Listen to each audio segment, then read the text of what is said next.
السلام عليكم ورحمة الله وبركاته. بسم الله الرحمن الرحيم.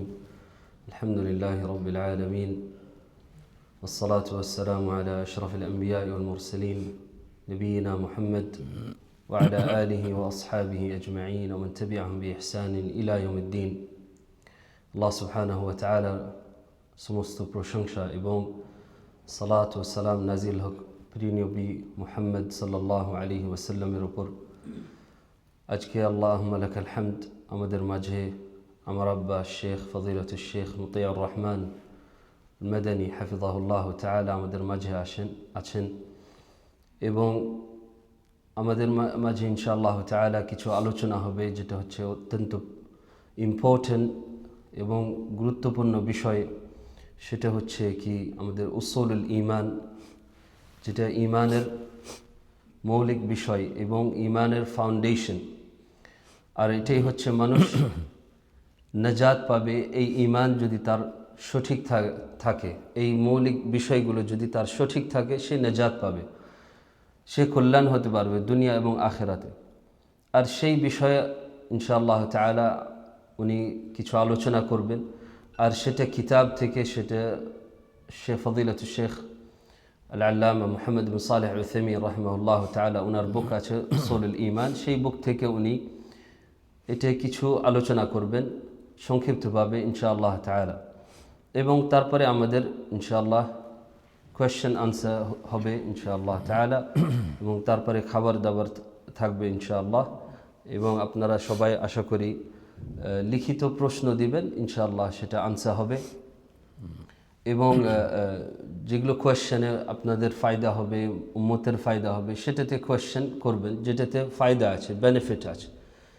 কেন আমরা বেনিফিটের জন্য বসেছি, আর এটাই যেন আল্লাহ সুবহানাহু ওয়া তাআলা আমাদের জন্য ইখলাস দান করেন এই মজলিসে, এবং আমাদের জন্য বরকত দান করে। যে সময় আমরা এই মজলিসে বসেছি আল্লাহ সুবহানাহু ওয়া তাআলা যেন আমাদের কবুল করে, এবং যারা দূর থেকে এসেছেন আল্লাহ সুবহানাহু ওয়া তাআলা যেন আপনাদেরকে জাযা খাইর দান করেন, এবং আপনাদের যেন এই আমল, এই যে সফরটা কবুল করেন। আল্লাহ সুবহানাহু ওয়া তাআলা যেন আমাদেরকে সবার যেন গুনাহ খাতা মাফ করেন এই মজলিসে। তো ইনশাআল্লাহ তাআলা আমাদের আলোচনা শুরু হবে। ফালিয়াতাফাদ্দাল আশ-শেখ।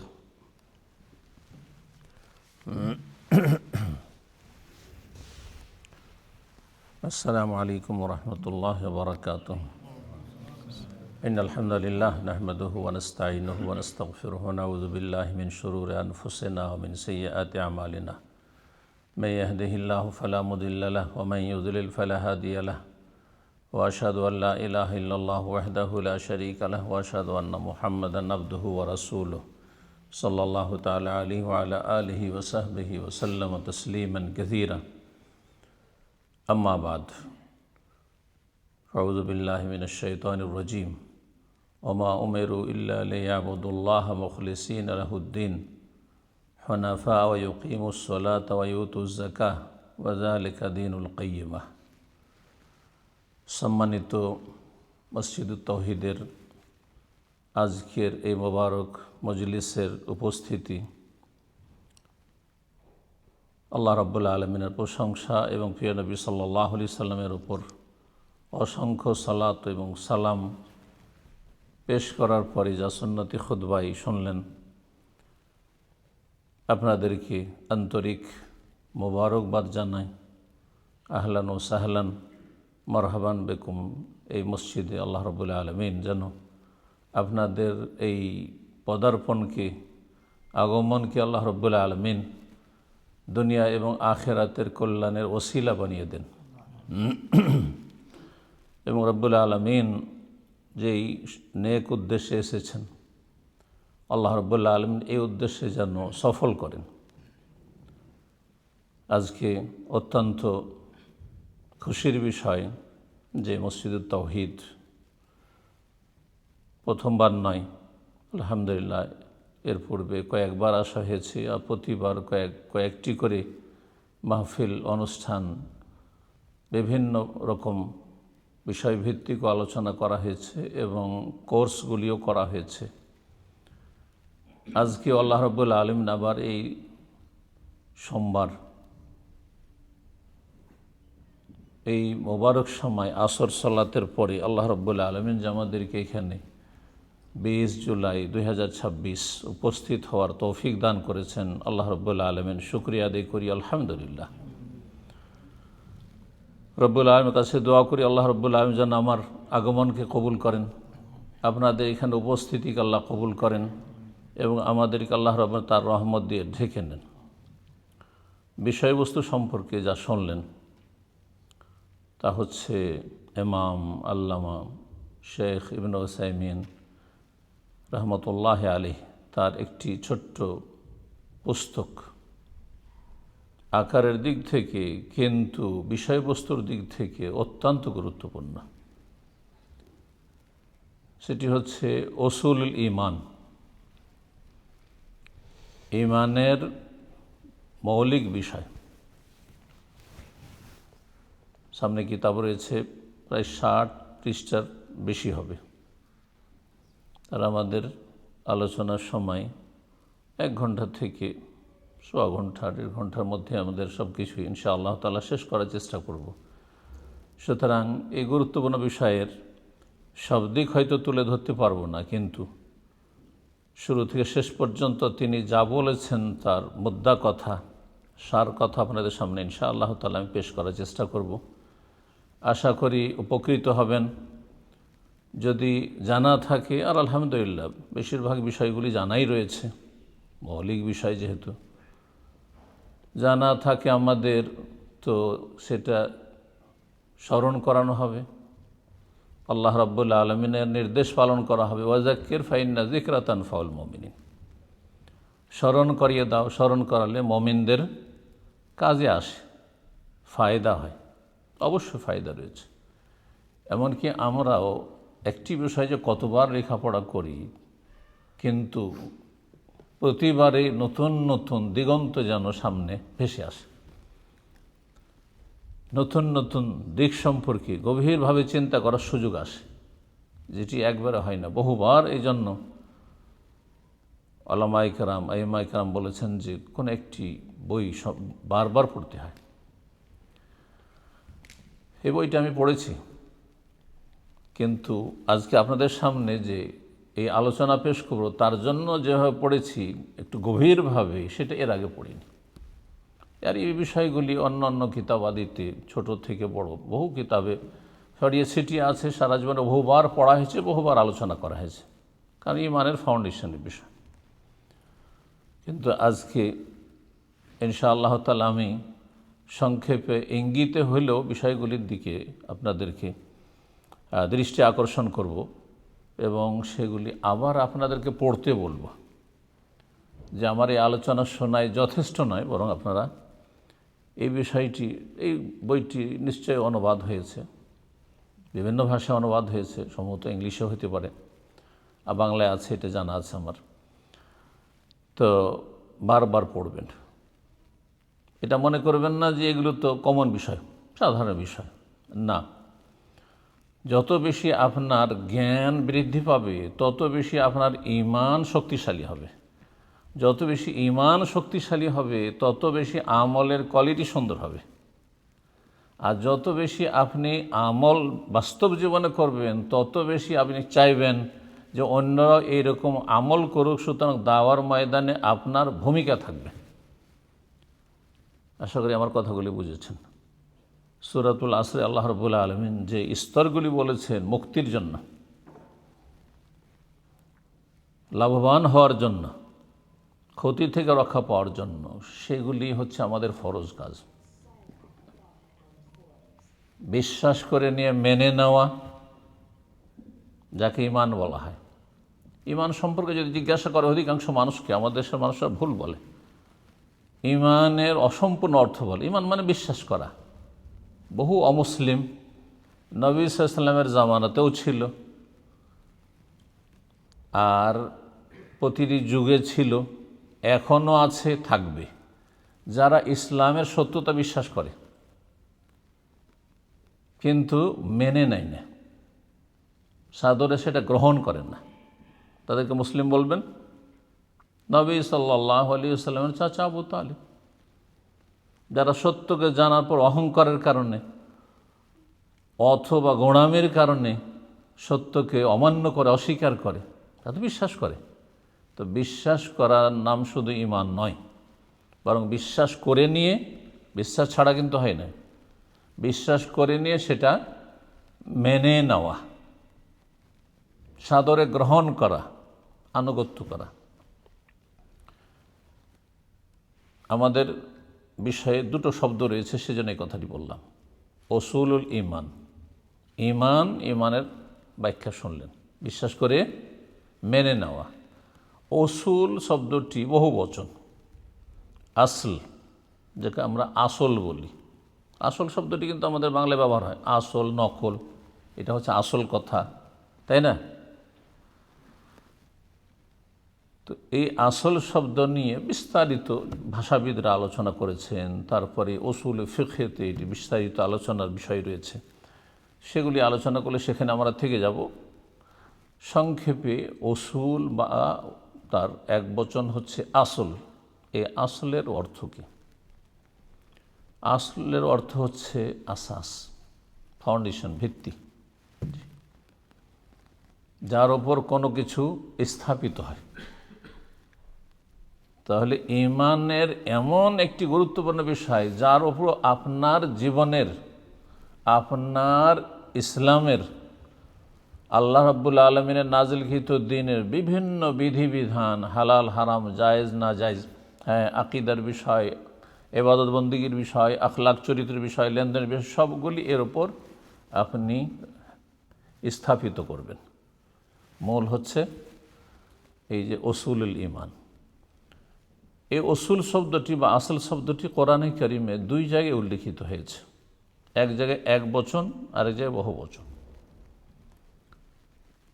সূরাতুল ইব্রাহিম আল্লাহ রাব্বুল আলামিন আয়াত নম্বর 24 ইরশাদ করেছেন, আলম তারা কাইফা দারাবাল্লাহু মাসালান কালিমাতান তাইয়্যিবাতান কাশাজারাতিন তাইয়্যিবাতিন আসলুহা সাবিতুন ওয়া ফারউহা ফিস সামা।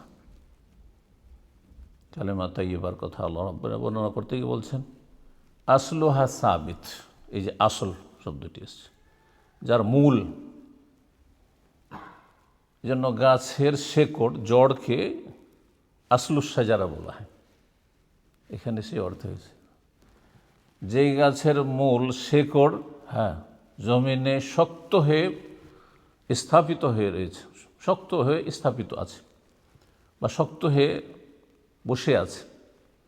অফার ওহা শাখা প্রশাখাগুলি আকাশে উন্নীত হচ্ছে। সূরা হাশরের আয়াত নম্বর 5 আল্লাহ রাব্বুল ইরশাদ করেছে, এখানে বহু বচন আল্লাহ বলেছেন, মা কাতাতুম মিন লিনাতিন আও তারাকতুমুহা কায়িমাতান আলা উসুলিহা ফাবিইযনিল্লাহ। খেজুরের গাছের শেকড় কেটে, গাছগুলি কেটে ফেলে দেওয়া সম্পর্কে আল্লাহ রাব্বুল বলছেন, মা কাতাতুম মিন লিনাতিন আও তারাকতুমুহা কায়িমাতান আলা উসুলিহা, সে শেকড়ের ভিত্তির ওপর গাছগুলিকে যে তোমরা ছেড়ে থাকো। যা হোক, তার বিশেষ একটা প্রেক্ষাপট রয়েছে এই আয়াতের, সেদিকে যাচ্ছেন। এক কথায় এই শব্দগুলি কোরআনে কারিমে এসেছে। তাহলে যে আসল বা উসুল আর ঈমান, এই দুটোর সমন্বয়ে আমরা বুঝলাম যে ঈমানের যে ভিত্তিগুলি, মৌলিক বিষয়গুলি, যেগুলি আসল বিষয়, এই আসল বিষয় যদি জানা না থাকে, প্রথম ফরজ, তাহলে আপনার ঈমান ইসলামের কোনো ঠিক নেই, সব গড়বড়। জানা আছে কিন্তু যদি বিশ্বাস না থাকে, কোনো মূল্য নেই। জেনারেল নলেজ ব্যাস, বিশ্বাস নেই, আপনার কোনো ফায়দা নেই। বিশ্বাস আছে কিন্তু মানেন না আপনি, কোনো ফায়দা নেই, তাতে কোনো ফায়দা নেই। বিশ্বাস করে মেনে নেওয়া, আর তারপরে সে অনুযায়ী কি করা, আমল করা, কাজে পরিণত করা, হচ্ছে ঈমানের উসুল। এই কিতাবে যেই কথাগুলি রয়েছে 60 পৃষ্ঠায়,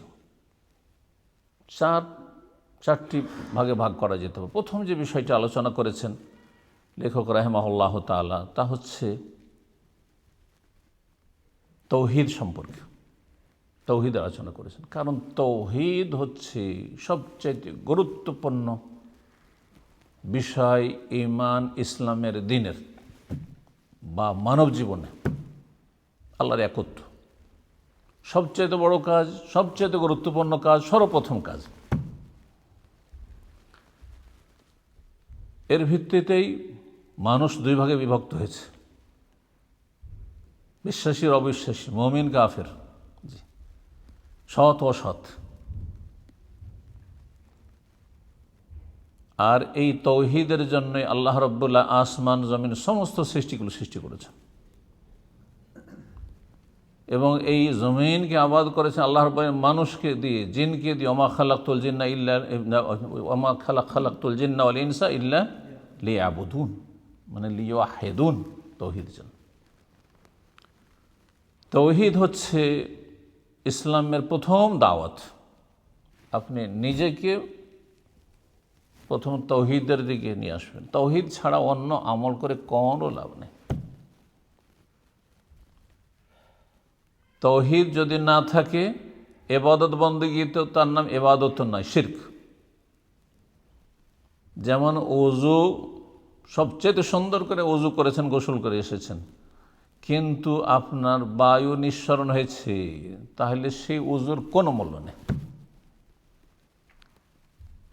তৌহিদ প্রথম আলোচনা করেছেন, তৌহিদের গুরুত্ব খুব সংক্ষেপে, আর তারপরে দ্বীন ইসলাম সম্পর্কে আলোচনা করেছেন, যে দ্বীন ইসলাম ছাড়া অন্য কোনো দ্বীন আল্লাহ রাব্বুল আলামিন মানব জাতির ইতিহাসে নাজিল করেননি। সমস্ত নবী রসুলগণের দ্বীন, জীবন বিধান ছিল ইসলাম। আদম আলাইহিস সালাম মুমিন মুসলিম ছিলেন, নূহ আলাইহিস সালাম মুমিন মুসলিম ছিলেন, ইব্রাহিম, ইসমাইল, ইসহাক, ইয়াকুব, যত আম্বিয়া রসুলগণ, মূসা, ঈসা আলাইহিমুস সালাম জামিয়ান, সকলে মুসলিম ছিলেন। কোরআনে কারিমে এই বিষয়গুলি স্পষ্ট করা হয়েছে। সময়ের স্বল্পতার জন্য সেই আয়াতগুলি উল্লেখ করছি না। সুলাইমান আলাইহিস সালামের সামনে এসে ইসলাম গ্রহণ করেছেন, যে বিলকিস রানী, ওয়া আসলাম তো মা সুলাইমান লিল্লাহি রাব্বিল আলামিন, এই না যে আমি ইহুদি হইলাম, আমি খ্রিস্টান হইলাম, কথা বলেননি। সমস্ত নবী রসুলগণের দিন হচ্ছে ইসলাম। গুরুত্বপূর্ণ একটি পয়েন্ট মনে রাখবেন, যে প্রতিটি শব্দের বহু বচন আপনি কোরআন হাদিস খুঁজে পাবেন, কিন্তু দিন শব্দের বহু বচন কোরআন হাদিস আসেনি।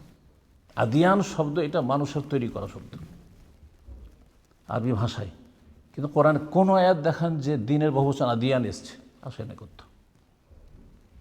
ইন্নাদ-দীনা ইনদাল্লাহিল ইসলাম, এখান থেকে বোঝা যায় দিন মাত্র একটি, দিন মাত্র একটি। কারণ মানুষ আজকাল পারিপার্শ্বিক অবস্থার কারণে আশেপাশে আপনার অন্যরা সংখ্যাগরিষ্ঠ থাকার কারণে এমন একটা প্রভাব পড়ে যায় যে অজান্তে মনে করে যে আমাদের দ্বীন ইসলাম একটা ধর্ম, ওটাও একটা ধর্ম। আল্লাহ রাব্বুল আলামিন কিন্তু এত ধর্মের কথা, দুটো ধর্মের কথাও বলেননি। একটি হক, আর হকের বিপরীত বহু হইতে পারে। যেমন একটি সত্য অঙ্কের ভাষায়, একটি সঠিক উত্তর, আর বাকি ভুল অ্যান্সার, ভুল উত্তর মেলা হইতে পারে। জি, ইন্নাদ-দীনা ইনদাল্লাহিল ইসলাম।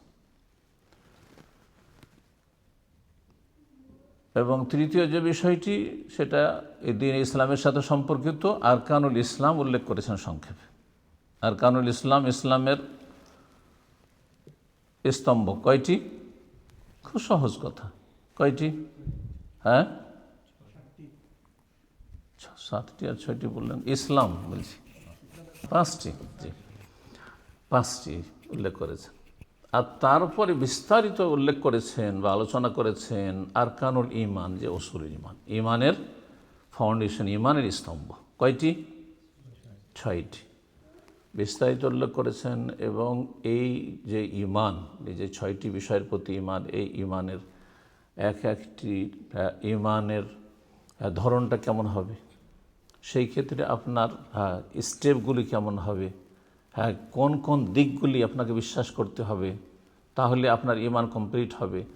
তারপরে এই ঈমান যে আপনি এই 6টি বিষয়ের প্রতি ঈমান নিয়ে আসলেন, আপনি বিশ্বাস করে মেনে নিলেন, এর ফলাফল আপনার বাস্তব জীবনে কি পাবেন। আপনি ব্যক্তি জীবনে একজন মুমিন, আপনার পরিবার মুমিন মুসলিম, আপনার সমাজ সোসাইটি মুমিন মুসলিম, এর যে সামারাত ফলাফল রয়েছে, এই ফলনটা কি পাবেন আপনি, এই বিষয়গুলি আলোচনা করেছেন। তো এই ছিল সারসংক্ষেপ কথা আজকের আলোচনার। প্রথম আমরা শুরু করি তার কিতাব থেকে। তিনি বলছেন যে ইলমুত তাওহীদ সেটি হচ্ছে আশরাফুল উলুম, সবচেয়ে শ্রেষ্ঠ জ্ঞান।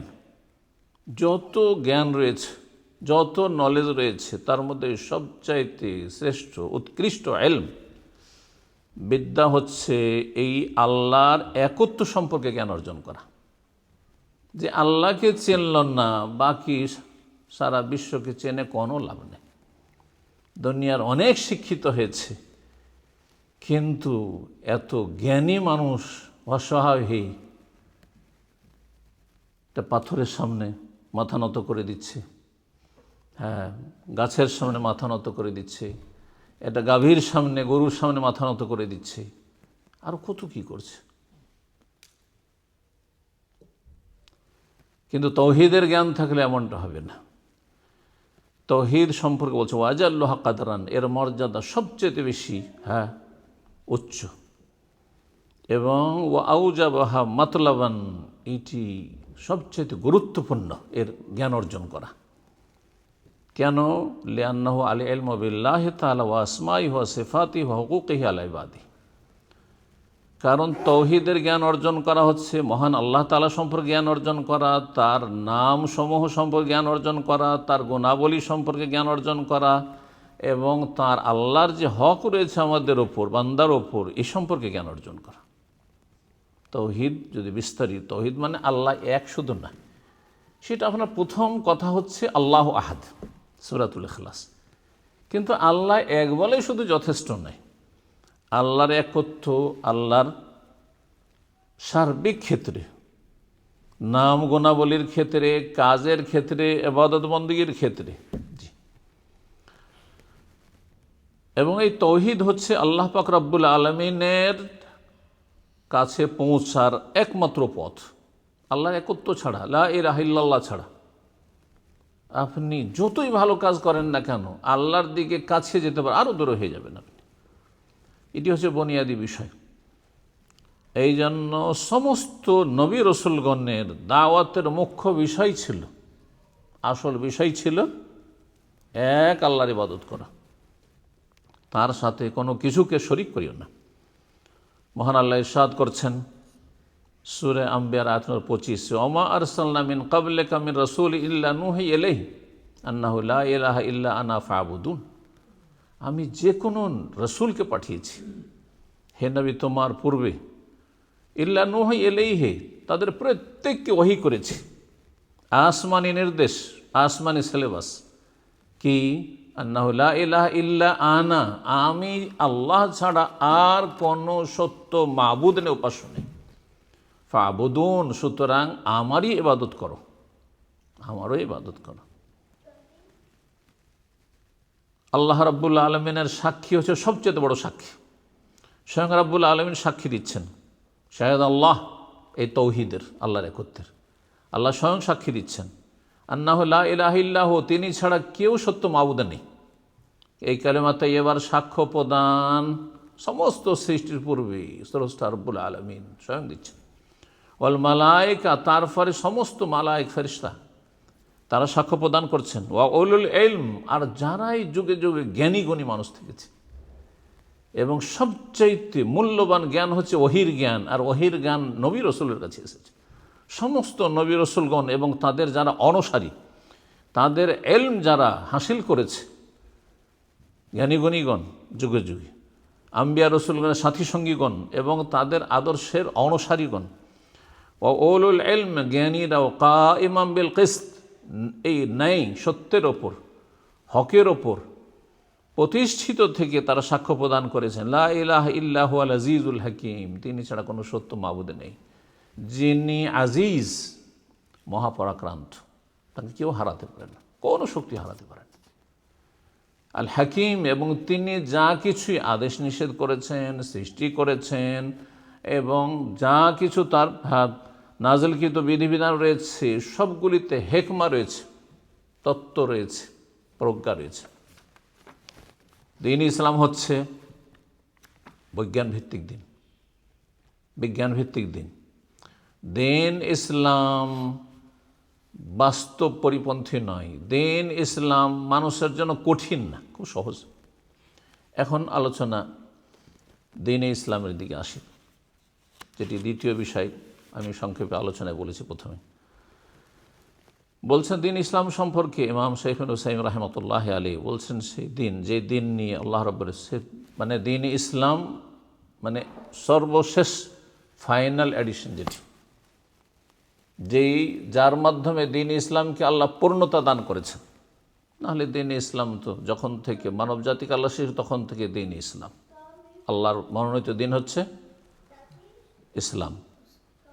রাসূলুল্লাহ সাল্লাল্লাহু আলাইহি সাল্লামকে নিয়ে পাঠিয়েছেন এবং এই দিনের মাধ্যমে আল্লাহ রাব্বুল আলামিন আগের যে দিনগুলি ছিল নবী রাসূলগণের মাধ্যমে এসেছে, মূসা আলাইহিস সালামের মাধ্যমে, দাউদ আলাইহিস সালামের মাধ্যমে, ঈসা আলাইহিস সালামের মাধ্যমে, ইব্রাহিম আলাইহিস সালামের মাধ্যমে, সমস্ত নবী রাসূলগণ যে যুগে যুগে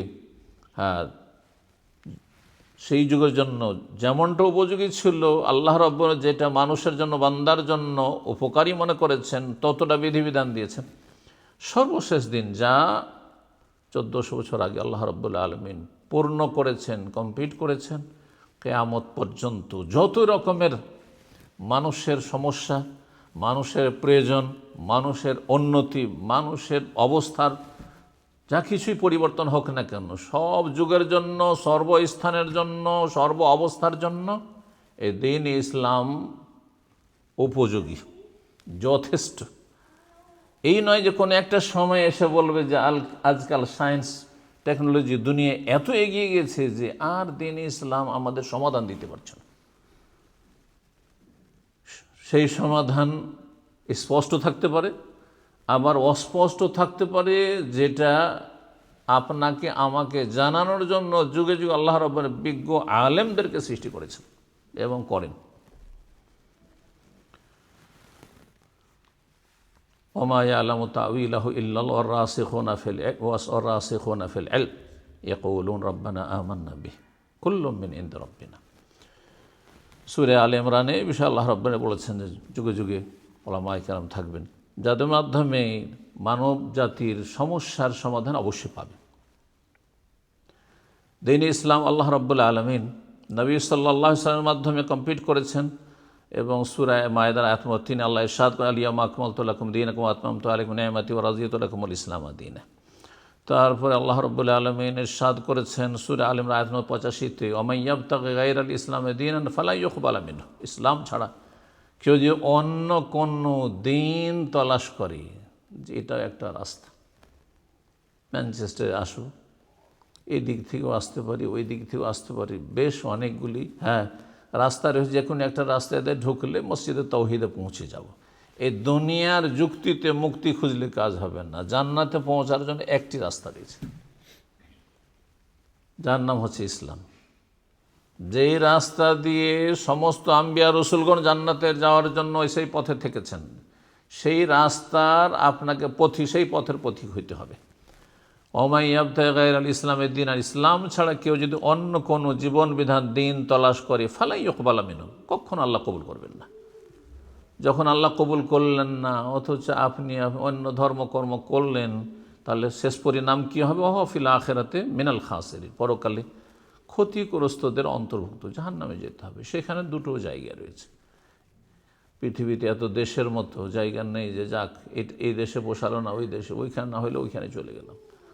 না, জান্নাতে না যেতে পারেন, আর জান্নাতে যাবেন শুধু ইসলামের রাস্তা দিয়ে, আল্লাহর মনোনীত এই পথ দিয়ে, না হলে ক্ষতিগ্রস্ত হয়ে জাহান্নামে চলে যাবেন। আল্লাহ রাব্বুল আলামিন এই দিন ইসলাম গ্রহণ করা প্রতিটি মানুষের উপর ফরজ করেছে, শুধু মুসলিমের উপর না, প্রত্যেক মানুষের উপর আল্লাহ ফরজ করেছেন। সাদা হোক, কালো হোক, পূর্বের হোক, পশ্চিমের হোক, যে কোনো রং বর্ণের মানুষ হোক না কেন। রাসূলুল্লাহ সাল্লাল্লাহু আলাইহি ওয়াসাল্লামকে আল্লাহ সম্বোধনকে বলছেন, হে নবী বলো, ইয়া আইয়ুহান নাস, হে মানব সকল, সমস্ত মানুষকে, ইন্নী রাসূলুল্লাহ ইলাইকুম জামিআ, আমি সমস্ত মানুষের জন্য আমি রাসূল হয়ে এসেছি। আল্লাযী লাহু মুলকুস সামাওয়াতি ওয়াল আরদ, জি, এবং সেই আল্লাহ যার জন্য আসমান জমিনের মালিকানা, লা ইলাহা ইল্লাহু, তিনি ছাড়া কোনো সত্য উপাস্য নেই, মাবুদ নেই, ইহয়ী ওয়া ইউমীত, তিনি হায়াত মওতের মালিক। ফাআমিনু বিল্লাহি ওয়া রাসূলিহি, সুতরাং তোমরা আল্লাহর প্রতি ঈমান নিয়ে আসো, রাসূলের প্রতি ঈমান নিয়ে আসো, যিনি নবিয়ুল উম্মি, এমন নবী যে তার ওস্তাদ কেউ হবে মানব জাতি থেকে, আর সে অবদান রাখবে যে আমি এই মুহাম্মদ সাল্লাল্লাহু আলাইহি ওয়াসাল্লামকে লেখাপড়া করিয়ে মানুষ করেছি। হ্যাঁ, এই কথা বলার কারো ক্ষমতা নেই, স্বয়ং আল্লাহ তাকে শিক্ষাদান করেছেন। এই জন্য নবিয়ুল উম্মি, যার অক্ষরের জ্ঞান ছিল না, আলিফ বা তা সা, তিনি কোথাও পাঠশালায় লেখাপড়া করেন, স্কুলে লেখাপড়া করেননি, কোনো শিক্ষকের কাছে লেখাপড়া করেননি, হ্যাঁ, বাপ মায়ের কাছে, কারোর কাছে, বা আত্মীয় স্বজন, হ্যাঁ, তাদের কাছে লেখাপড়া করেননি, যেমন আমরা করেছি। সহিহ মুসলিমের হাদিস, প্রিয় নবী মুহাম্মদ রাসূলুল্লাহ সাল্লাল্লাহু আলাইহি ওয়াসাল্লাম বলেন, ওয়াল্লাযী নাফসু মুহাম্মাদিন বিয়াদি, সেই আল্লাহ শপথ করে বল যার হাতে মুহাম্মদ সাল্লাল্লাহু আলাইহি ওয়াসাল্লামের জীবন রয়েছে, লা ইয়াসমাউ বি আহাদুম মিন হাযিহিল উম্মাহ, আমার সম্পর্কে কেউ যদি শুনতে পায় এই মানব জাতি থেকে, মিন হাযিহিল উম্মাহ মানে উম্মাতুদ দাওয়া, উম্মাতুল ইজাবাহ, যারা মুসলিম হয়েছে তারাও, আর যারা মুসলিম হয়নি তারাও, ইসলামের বাইরে তারাও, কারণ তারপরে বলছেন নবী, ইহুদিউন আও নাসরানি, সে ইহুদি হোক অথবা খ্রিস্টান হোক, যে কেউ শোনক না কেন, সুম্মা ইয়ামুতু, আর তারপরে শুনতে পেল মুহাম্মদুর রাসূলুল্লাহ সাল্লাল্লাহু আলাইহি ওয়াসাল্লাম সম্পর্কে, তার দাওয়াত সম্পর্কে, তার প্রতি নাজিলকৃত আল কিতাব আল কোরআনুল কারীম সম্পর্কে, মারা গেল ওয়ালাম ইউমিন বিল্লাযী উরসিলতু বিহি, যা নিয়ে আমাকে পাঠানো হয়েছে আল কোরআনুল কারীম নিয়ে, তার প্রতি বিশ্বাস করলো না, সেটা মেনে নিল না, ইল্লা কানা মিন আসহাবিন নার, তাহলে জাহান্নামে যেতে হবে, জাহান্নামে যেতে হবে, নাসাল্লাহ সালামাত ওয়াল আফিয়া। সুতরাং জন্মসূত্রে যে দ্বীনে ইসলাম পেয়েছেন, বলুন আলহামদুলিল্লাহ। ঈমান সম্পর্কে আবার স্মরণ করেছি, ঈমানের অর্থ কী বা সংজ্ঞা কী? ঈমান মানে বিশ্বাসের সাথে মেনে নেওয়া, সেই কথাই শেখ ইবনে উসাইমিনের ভাষায় শোনাই। বলছে ওয়াল ঈমানু বিহি, ঈমান হচ্ছে তাসদীকু মা জা বিহি মাল কবুল ওয়াল ইযান, লা মুজাররাদুত তাসদীক, যা কিছু নিয়ে রাসূলুল্লাহ সাল্লাল্লাহু আলাইহি ওয়াসাল্লাম এসেছেন তা বিশ্বাস করার সাথে সাথে মাল কবুল, বিশ্বাস করে কবুল করে নেওয়া, সাদরে গ্রহণ করে নেওয়া, ওয়াল ইযান, এবং মেনে নেওয়া, সাদরে গ্রহণ করা এবং মেনে নেওয়া বিশ্বাসের, লা মুজাররাদুত তাসদীক, শুধু বিশ্বাস করা যথেষ্ট না, আমি বিশ্বাস করি যথেষ্ট না, যথেষ্ট না। এই অর্থ কেন, এই সংজ্ঞা কেন বলছেন? যে এই জন্যই তো আবু তালেব নবী সাল্লাল্লাহু আলাইহি ওয়াসাল্লামের চাচা, সবচেয়ে বেশি হিতাকাঙ্ক্ষী ছিল মক্কার নবী সাল্লাল্লাহু আলাইহি ওয়াসাল্লামের, সারা জীবন ডিফেন্স করেছে ভাতিজার পক্ষ থেকে, আর রাসূলুল্লাহ সাল্লাল্লাহু আলাইহি ওয়াসাল্লাম যে সত্যি আল্লাহর পক্ষ থেকে রাসূল, এ কথাও তিনি জানতেন, বিশ্বাস করতেন, কিন্তু মেনে নেননি। বাবা তোমার কথা মানতে পারছি না, তোমার কথা মানলে তো বাবাকে অপমান করা হয়, বাপদাদা ধর্ম ছেড়ে দেওয়া হয়, বাপদাদার আদর্শ থেকে কি করে বিচ্যুত হয়ে যাবে, চলে যাব, এটা ঠিক হবে? বলছে আবু তালিব রাসূলুল্লাহ সাল্লাল্লাহু আলাইহি ওয়াসাল্লামকে বিশ্বাস করা সত্ত্বেও, যেহেতু সে সাক্ষ্য প্রদান করেনি, হ্যাঁ, আল্লাহর তৌহিদ সম্পর্কে এবং নবীর রিসালাত সম্পর্কে মেনে নেয়নি অন্তর থেকে, অথচ তার বক্তব্যে ছন্দের আকার রয়েছে যে দ্বীনে ইসলাম হচ্ছে খৈরুল আদিয়ান, যত পথ মত রয়েছে, ধর্ম রয়েছে, তার মধ্যে সবচেয়ে উৎকৃষ্ট ধর্ম হচ্ছে দ্বীনে ইসলাম। কিন্তু যেহেতু মেনে নেয়নি, সেই জন্য সে মুসলিম নয়। কেউ বলবে না যে আবু তালেব মুসলিম। দ্বীনে ইসলাম সম্পর্কে একটি কথা আগে বলে ফেলেছে, সেই কথা তারপর লেখক বলছেন ইবনে উসাইমিন রাহিমাহুল্লাহ, যে মানুষের যে কোনো প্রয়োজন মেটানোর জন্য দ্বীনে ইসলাম যথেষ্ট, কোরআন এবং সুন্নাহ যথেষ্ট। স্পষ্ট রয়েছে অথবা অস্পষ্ট রয়েছে, এটা ইস্তেমবাদ করতে হবে, সেখান থেকে বের করতে হবে। এবং বলছেন তিনি যে তার দ্বীনে ইসলাম বৈশিষ্ট্য হচ্ছে সালেহান লিকুল্লি জামানিন ওয়া মাকান, প্রতিটি স্থান এবং কালের জন্য উপযোগী, যথেষ্ট।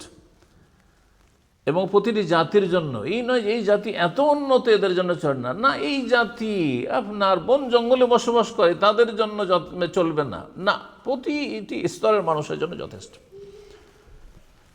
রব্বুল আলামিন কোরআনে কারিমে এই বিষয়গুলি স্পষ্ট করেছেন। দ্বীন ইসলাম এমন একটি দিন, যারা এই দ্বীন ইসলামকে আঁকড়ে ধরে থাকবে সত্যিকার অর্থে আল্লাহ তাদেরকে সাহায্য করবেন। এ আল্লাহ ওয়াদা করেছেন, আল্লাহর প্রতিশ্রুতি। এবং আল্লাহর মনোনীত দিনকে আল্লাহ বিজয়ী করবেন, বিজয়ী করবেন। রব্বুল আলামিন ইরশাদ করছেন সূরা তওবার আয়াত নম্বর 33 রয়েছে এবং সূরাতুস সাফের আয়াত নম্বর 9, একটি আয়াত দুই জায়গায় রয়েছে কোরআনে। হুয়াল্লাযী আরসালা রাসূলাহু বিল হুদা ওয়া দীনিল হক লিইয়ুযহিরাহু আলা দ্বীনি কুল্লিহি ওয়ালাউ কারিহাল মুশরিকুন। সূরা নূর আয়াত নম্বর 55 আল্লাহ ইরশাদ ওয়াদাল্লাহুল্লাযীনা আমানু মিনকুম, আল্লাহ ওয়াদা করছেন দ্বীনে ইসলামকে যারা মেনে নিবে এবং সে অনুযায়ী সৎকর্মশীল ভালো আমল করবে, আল্লাহ তাদেরকে দুনিয়া আখিরাতে সম্মানিত করবেন। বিভিন্ন বিষয়গুলি কোরআনে কারিমে আয়াত রয়েছে। কিন্তু শর্ত, ইসলামের দোহাই দেবেন কিন্তু ইসলাম পালন করবেন, এটা চলবেন না, এটা চলবে না। আল্লাহ বলছেন ইয়াবুদুনানি লা ইউশরিকুনা বি শাইআ, শর্ত হচ্ছে আমার ইবাদত যেন করে, আমার সাথে শরীক স্থাপন না করে। ইসলামের নামে আপনি মাজার পূজা করবেন, ইসলামের নামে আপনি পীর পূজা করবেন, ইসলামের নামে ব্যক্তি পূজা করবেন, ব্যক্তির অন্ধ অনুসরণ করবেন আপনি, না, ইসলাম অন্ধত্ব শেখায় না, ব্লাইন্ড হতে বলে না, চোখ খুলে রাস্তায় চলুন। আপনাকে আল্লাহ এতটা বিবেক দিয়েছেন যে কোনটা হক কোনটা বাতিল আপনার মধ্যে যাচাই করার ক্ষমতা রয়েছে, চেষ্টা করতে হবে। দুনিয়ার ক্ষেত্রে কি করে এত সফল হচ্ছেন আপনি চেষ্টা করে। দ্বীন ইসলাম শুধু আকিদার বিষয় নয়, বরং দ্বীন ইসলাম আকিদা মৌলিক বিশ্বাসের বিষয়, শরীয়তের বিধিবিধানের বিষয়, দ্বীন ইসলাম ইবাদত বন্দেগীর বিষয়, দ্বীন ইসলাম আখলাক চরিত্রের বিষয়, দ্বীন ইসলাম হচ্ছে মুআমালাত লেনদেন আদান প্রদান ব্যবসা বাণিজ্য বিবাহ শাদী তালাক ইত্যাদি সব কিছুর বিষয়। জীবনের প্রতিটি ক্ষেত্রে কোরআন এবং সুন্নাহ দ্বীন ইসলামে দিক নির্দেশনা রয়েছে। সংক্ষেপে তারপরে লেখক বেশ কিছু পয়েন্ট বলেছেন যেগুলো বলে দেওয়া ভালো হবে। মৌলিক বিষয়গুলির অন্তর্ভুক্তগুলি, দ্বীন ইসলাম আল্লাহর তৌহিদের নির্দেশ দিয়ে থাকে, শিরককে সবচেয়ে বড় অপরাধ মনে করে থাকে। দ্বীন ইসলাম সত্যতার নির্দেশ দেয়, ইয়ামুরু বিসসিদক ওয়া ইয়ানহা আনিল কাযব, মিথ্যা নিষেধ করে। আপনি মুসলিম আর মিথ্যা কথা বলবেন, সততা রক্ষা করবে, এটা চলবেন। দ্বীন ইসলাম ইয়ামুরু বিল আদল, ইনসাফ ন্যায় নীতি অবলম্বন করতে বলে। আপন হোক আর পর হোক, আপনার বিরুদ্ধে হোক, আপনি ন্যায় সঙ্গত আপনি সিদ্ধান্ত দেবেন, ন্যায় বিচার করবেন আপনি, এবং জুলম অত্যাচার থেকে বারণ করে। দ্বীন ইসলাম আমানত রক্ষা করতে বলে, খেয়ানতকে আল্লাহ হারাম করেছেন দ্বীন ইসলামে। দ্বীন ইসলাম মানুষের সাথে চুক্তি, ওয়াদা, প্রতিশ্রুতি, প্রমিস, সেটা ব্যক্তি পর্যায়ে হতে পারে, পারিবারিক হতে পারে, সামাজিক হতে পারে, জাতীয় পর্যায়ে হতে পারে, আন্তর্জাতিক পর্যায়ে হতে পারে, যে কোনো রকমের যদি আমাদের চুক্তি থাকে সে চুক্তি পূরণ করতে হবে। এবং গাদ্দারি, বিশ্বাসঘাতকতা চরম অপরাধ মনে করে। দ্বীন ইসলাম পিতামাতার সাথে ভালো আচরণ করতে বলে এবং পিতামাতাকে কষ্ট দেওয়া হারাম করেছে। দ্বীন ইসলাম আত্মীয়দের সাথে সুসম্পর্ক রাখা নির্দেশ দেয় এবং আত্মীয়তার সম্পর্ক ছিন্ন করাকে হারাম করা হয়েছে। দ্বীন ইসলাম আপনার আশেপাশে, আমার পাশে যারা বসবাস করে, প্রতিবেশী, তাদের সাথে ভালো আচরণ করতে বলে। অমুসলিম হইলেও তাদের সদাচরণ অধিকার রয়েছে এবং খারাপ আচরণ নিষেধ করে। আপনি কিছুক্ষণের জন্য যদি কারো সাথী সঙ্গী হন, পাশে আপনি সফর করছেন, পাশে বসেছেন কোনো জায়গায়, আপনি ওয়েট করছেন কোনো অফিসে, 2-4 মিনিটের জন্য বসেছেন, তারপরেও সেখানে ভালো আচরণ করবেন। এই নয় যে এর সাথে আর তো দেখা হবে। আপনি কোথাও ভ্রমণ করছেন, মাত্র কিছুক্ষণের জন্য আপনি বসেছেন, সদাচরণ করবেন। আপনি দীর্ঘ সময় ধরে আপনি আপনার পাড়া প্রতিবেশী বসবাস করছেন, আপনি একই শহরে পাশাপাশি, সদাচরণ করবেন। এক কথায় দ্বীন ইসলাম প্রত্যেক ভালো কাজ নির্দেশ দেয়, প্রত্যেক খারাপ মন্দ কথা কাজ থেকে বারণ করে। রব্বুল সূরা নাহলের আয়াত নম্বর 90-তে ইরশাদ করে, ইন্নাল্লাহা ইয়ামুরু বিল আদলি ওয়াল ইহসানি ওয়া ইতাই যিল কুরবা ওয়া ইয়ানহা আনিল ফাহশাই ওয়াল মুনকার ওয়াল বাগই ইয়াইযুকুম লাআল্লাকুম তাযাক্কারুন। এখানে তিনটি ইতিবাচক পজিটিভ ভালো কাজের আল্লাহ নির্দেশ দিচ্ছেন। এই তিনটি বলে বাকি এই রকম যত ভালো কথা কাজ রয়েছে তা হচ্ছে আল্লাহর আদেশ। আদল, ইনসাফ সুবিচার, এহসান সদাচরণ করা, ইতাই যিল কুরবা আত্মীয়দেরকে নেওয়ার চেষ্টা করবেন না, দেওয়ার চেষ্টা করবেন। এবং আল্লাহ নিষেধ করেন ফাহাশা, অন্যায় অশ্লীলতা থেকে, নোংরামি থেকে, ওয়াল মুনকার, এবং যেগুলি আল্লাহ রাব্বুল আলামিন ঘৃণা করেন, ভালো মানুষরা ঘৃণা করেন, আম্বিয়া রসুলগণ ঘৃণা করেছেন, এবং একজন রুচিশীল মানুষ যার প্রকৃতি ঠিক আছে, বিকৃত হয়নি, সে ঘৃণা করে। কোন মানুষ আছে যদি সে আসল প্রকৃতির ওপর থাকে, সচ্চরিত্রের হয়, কি বলবে যে মদ খেয়ে মাতাল হওয়া ভালো কাজ, কে বলবে জেনা ব্যভিচার করা ভালো কাজ। আপনি নিজের মা বোনের জন্য চাইবেন, আত্মীয়র জন্য চাইবেন, আপনার প্রিয়জনের জন্য চাইবেন। কে বলবে যে জুয়া খেলা ভালো কাজ? কেউ বলবে না। ওয়াল মুনকার ওয়াল বাগই, জুলম অত্যাচার নিষেধ করেছেন। ইয়াইযুকুম, এ হচ্ছে আল্লাহর ওয়াজ, আল্লাহ ওয়াজ করছেন, আল্লাহ বলছেন লাআল্লাকুম তাযাক্কারুন, যাতে করে তোমরা উপদেশ নাও। তারপরে শেখুল ইসলাম রাহিমাহুল্লাহ ইসলামের রুকনগুলি উল্লেখ করেছেন। ইসলামের রুকন সহজ, ইসলামের রুকনগুলি আপনার ঈমান ইসলামের বহিঃপ্রকাশ ঘটায়, যে আপনার অন্তরে ঈমান ইসলাম আছে, আপনি বিশ্বাস করে অন্তর থেকে মেনে নিয়েছেন, এর কিছু প্রমাণ, মৌলিক বিষয়। এই মৌলিক বিষয়গুলির আন্ডারে অনেক শাখা প্রশাখা বিষয় রয়েছে, কিন্তু এই মৌলিক বিষয়গুলি অবশ্যই থাকতে হবে, ফাউন্ডেশন। তা হচ্ছে 5টি। প্রিয় নবী মুহাম্মদ রাসূলুল্লাহ সাল্লাল্লাহু আলাইহি ওয়াসাল্লাম প্রসিদ্ধ হাদিস, ইসলামের ভিত্তি স্থাপন করা হয়েছে বনি আল ইসলাম আলা খামস, 5টি বিষয়ের ওপর। প্রথম হচ্ছে শাহাদাতে আল্লাহ ইলাহা ইল্লাল্লাহ ওয়া আন্না মুহাম্মাদার রাসূলুল্লাহ, সাক্ষ্য প্রদান করা দুটো কথার, আল্লাহ ছাড়া কোনো সত্য মাবুদ নেই, এবং মুহাম্মদ সাল্লাল্লাহু আলাইহি সাল্লাম আল্লাহ রাসূল, দুটোকে একসাথে করা হয়েছে। দুটো যদি আলাদা আলাদা করেন তো 6টি হয়ে যায়, কিন্তু 6টি উল্লেখ করা হয়নি। ইসলামের বুনিয়াদ 5টি বিষয়ের ওপর। কেন?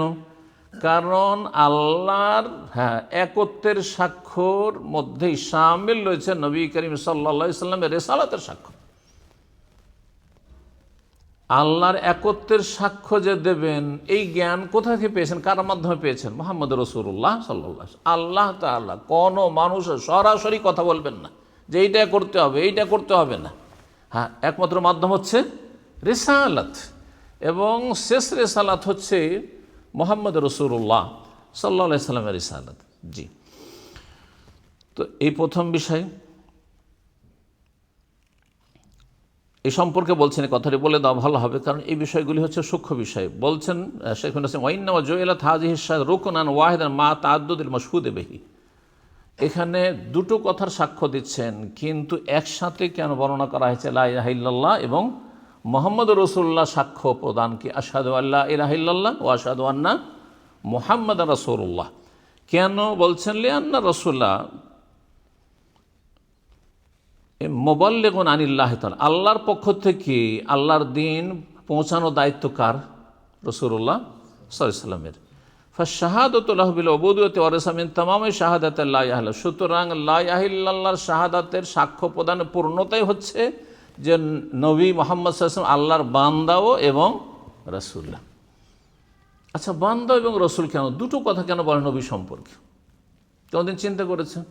ওয়া আশহাদু আন্না মুহাম্মাদান আবদুহু ওয়া রাসূলুহু, সাক্ষ্য প্রদান করছে যে নবী মুহাম্মদ সাল্লাল্লাহু আলাইহি ওয়াসাল্লাম আল্লাহর বান্দা এবং রাসূল। শুধু রাসূল কেন বলা হলো না, বা শুধু কেন আল্লাহর বান্দা বলা হলো না? দুটোই বলতে হবে, যাতে করে দেখেন জাহান্নামের রাস্তা দুই পাশে আছে আর মাঝখানে জান্নাতের রাস্তা, বুঝতে পারছেন না? যাতে করে আপনি মধ্যমপন্থী হয়ে জান্নাতের রাস্তায় থাকতে পারেন। মুহাম্মদ সাল্লাল্লাহু আলাইহি ওয়াসাল্লাম আল্লাহর বান্দা, আমাদের মতো বান্দা। এক শ্রেণীর লোকেরা মুহাম্মদ সাল্লাল্লাহু আলাইহি সাল্লামকে তার যে আসল মর্যাদা সেখান থেকে নিচে নামিয়ে দিয়ে জাহান্নামে গেছে, যারা অবিশ্বাসী, যারা মুহাম্মদ সাল্লাল্লাহু আলাইহি সাল্লামকে নবী হিসাবে বিশ্বাস করে না। তিনি একজন মহামানব ছিলেন, হ্যাঁ তিনি একজন জ্ঞানী মানুষ ছিলেন, যথেষ্ট, জাহান্নামে যেতে হবে। বুঝছেন না? আবদহু ওয়া রাসূলুহু, একদল নিচে নামিয়ে দিয়ে জাহান্নামে গেছে, আর একদল বাড়াতে বাড়াতে বাড়াতে আল্লাহর জায়গায় পৌঁছে দিয়ে জাহান্নামে গেছে, আল্লাহর শরীক করে দিয়ে। হায়াতুন নবী, নবী বেঁচে আছেন, আর তারপর নবী আলেমুল গায়ব, নবী হাজির নাজির, নবী সব কিছুর ক্ষমতা রাখেন, মুখতারে কুল, নবী সমস্ত কিছু ক্ষমতা রাখেন। নবী হচ্ছেন আপনার দোজাহানের বাদশাহ, আর দোজাহানের বাদশাহ মানে জান্নাত জাহান্নাম সব কিছুর মালিক, যাকে ইচ্ছা জাহান্নামে দেবেন, যাকে ইচ্ছা জান্নাতে দেবেন। এই যে কথাগুলি কোথায় নিয়ে যাবে? জান্নাতে নিয়ে যাবে। যাতে করে বাড়াবাড়ি ছাড়াছাড়ি, প্রান্তিকতা, এটাকে বলা হয় প্রান্তিকতা। রাস্তায়, যে কোনো রাস্তায় আপনি যখন ড্রাইভ করে যাচ্ছেন বা গাড়িতে চড়ে যাচ্ছেন, দুই দিকে কিন্তু গর্ত আছে, এদিকে গেলেও আপনি ধ্বংস হবেন, আর এদিকে গেলেও ধ্বংস হবেন। ঠিক ওই রকম বাড়াবাড়ি আর ছাড়াছাড়ি। ইসলাম এই দুই প্রান্তিকতার মাঝখানে, আপনি চরমপন্থী হবেন না আর আপনি নরমপন্থী হবেন না। একদল নবী সাল্লাল্লাহু আলাইহি ওয়াসাল্লামের কোনো মূল্যায়ন করেনি, যার ফলে নবী সাল্লাল্লাহু আলাইহি ওয়াসাল্লামের আদর্শ কোথায় জীবনে জানারই প্রয়োজন নেই, তার জানারই প্রয়োজন নেই। নবী সাল্লাল্লাহু আলাইহি ওয়াসাল্লামের রেসালাতের মূল্যায়ন করলেন, মর্যাদা দিল না। তিনি রসুল, তিনি রসুল। এর ও রাসূলহু বলে তাদের থেকে সাবধান করা হয়েছে, তাদের দলে সামিল হইও, নাস্তিকদের দলে সামিল হইও না, হ্যাঁ পথভ্রষ্টদের দলে, পাপীদের দলে সামিল হইও না। পাপীরা কোনো মূল্যায়ন করে না। হ্যাঁ, নবী কি হালাল করেছেন হারাম করেছেন পরোয়াই করে না, যা ইচ্ছা তাই করে, যা ইচ্ছা তাই খায়, যেইভাবে ইচ্ছা সেভাবে জীবনযাপন করে।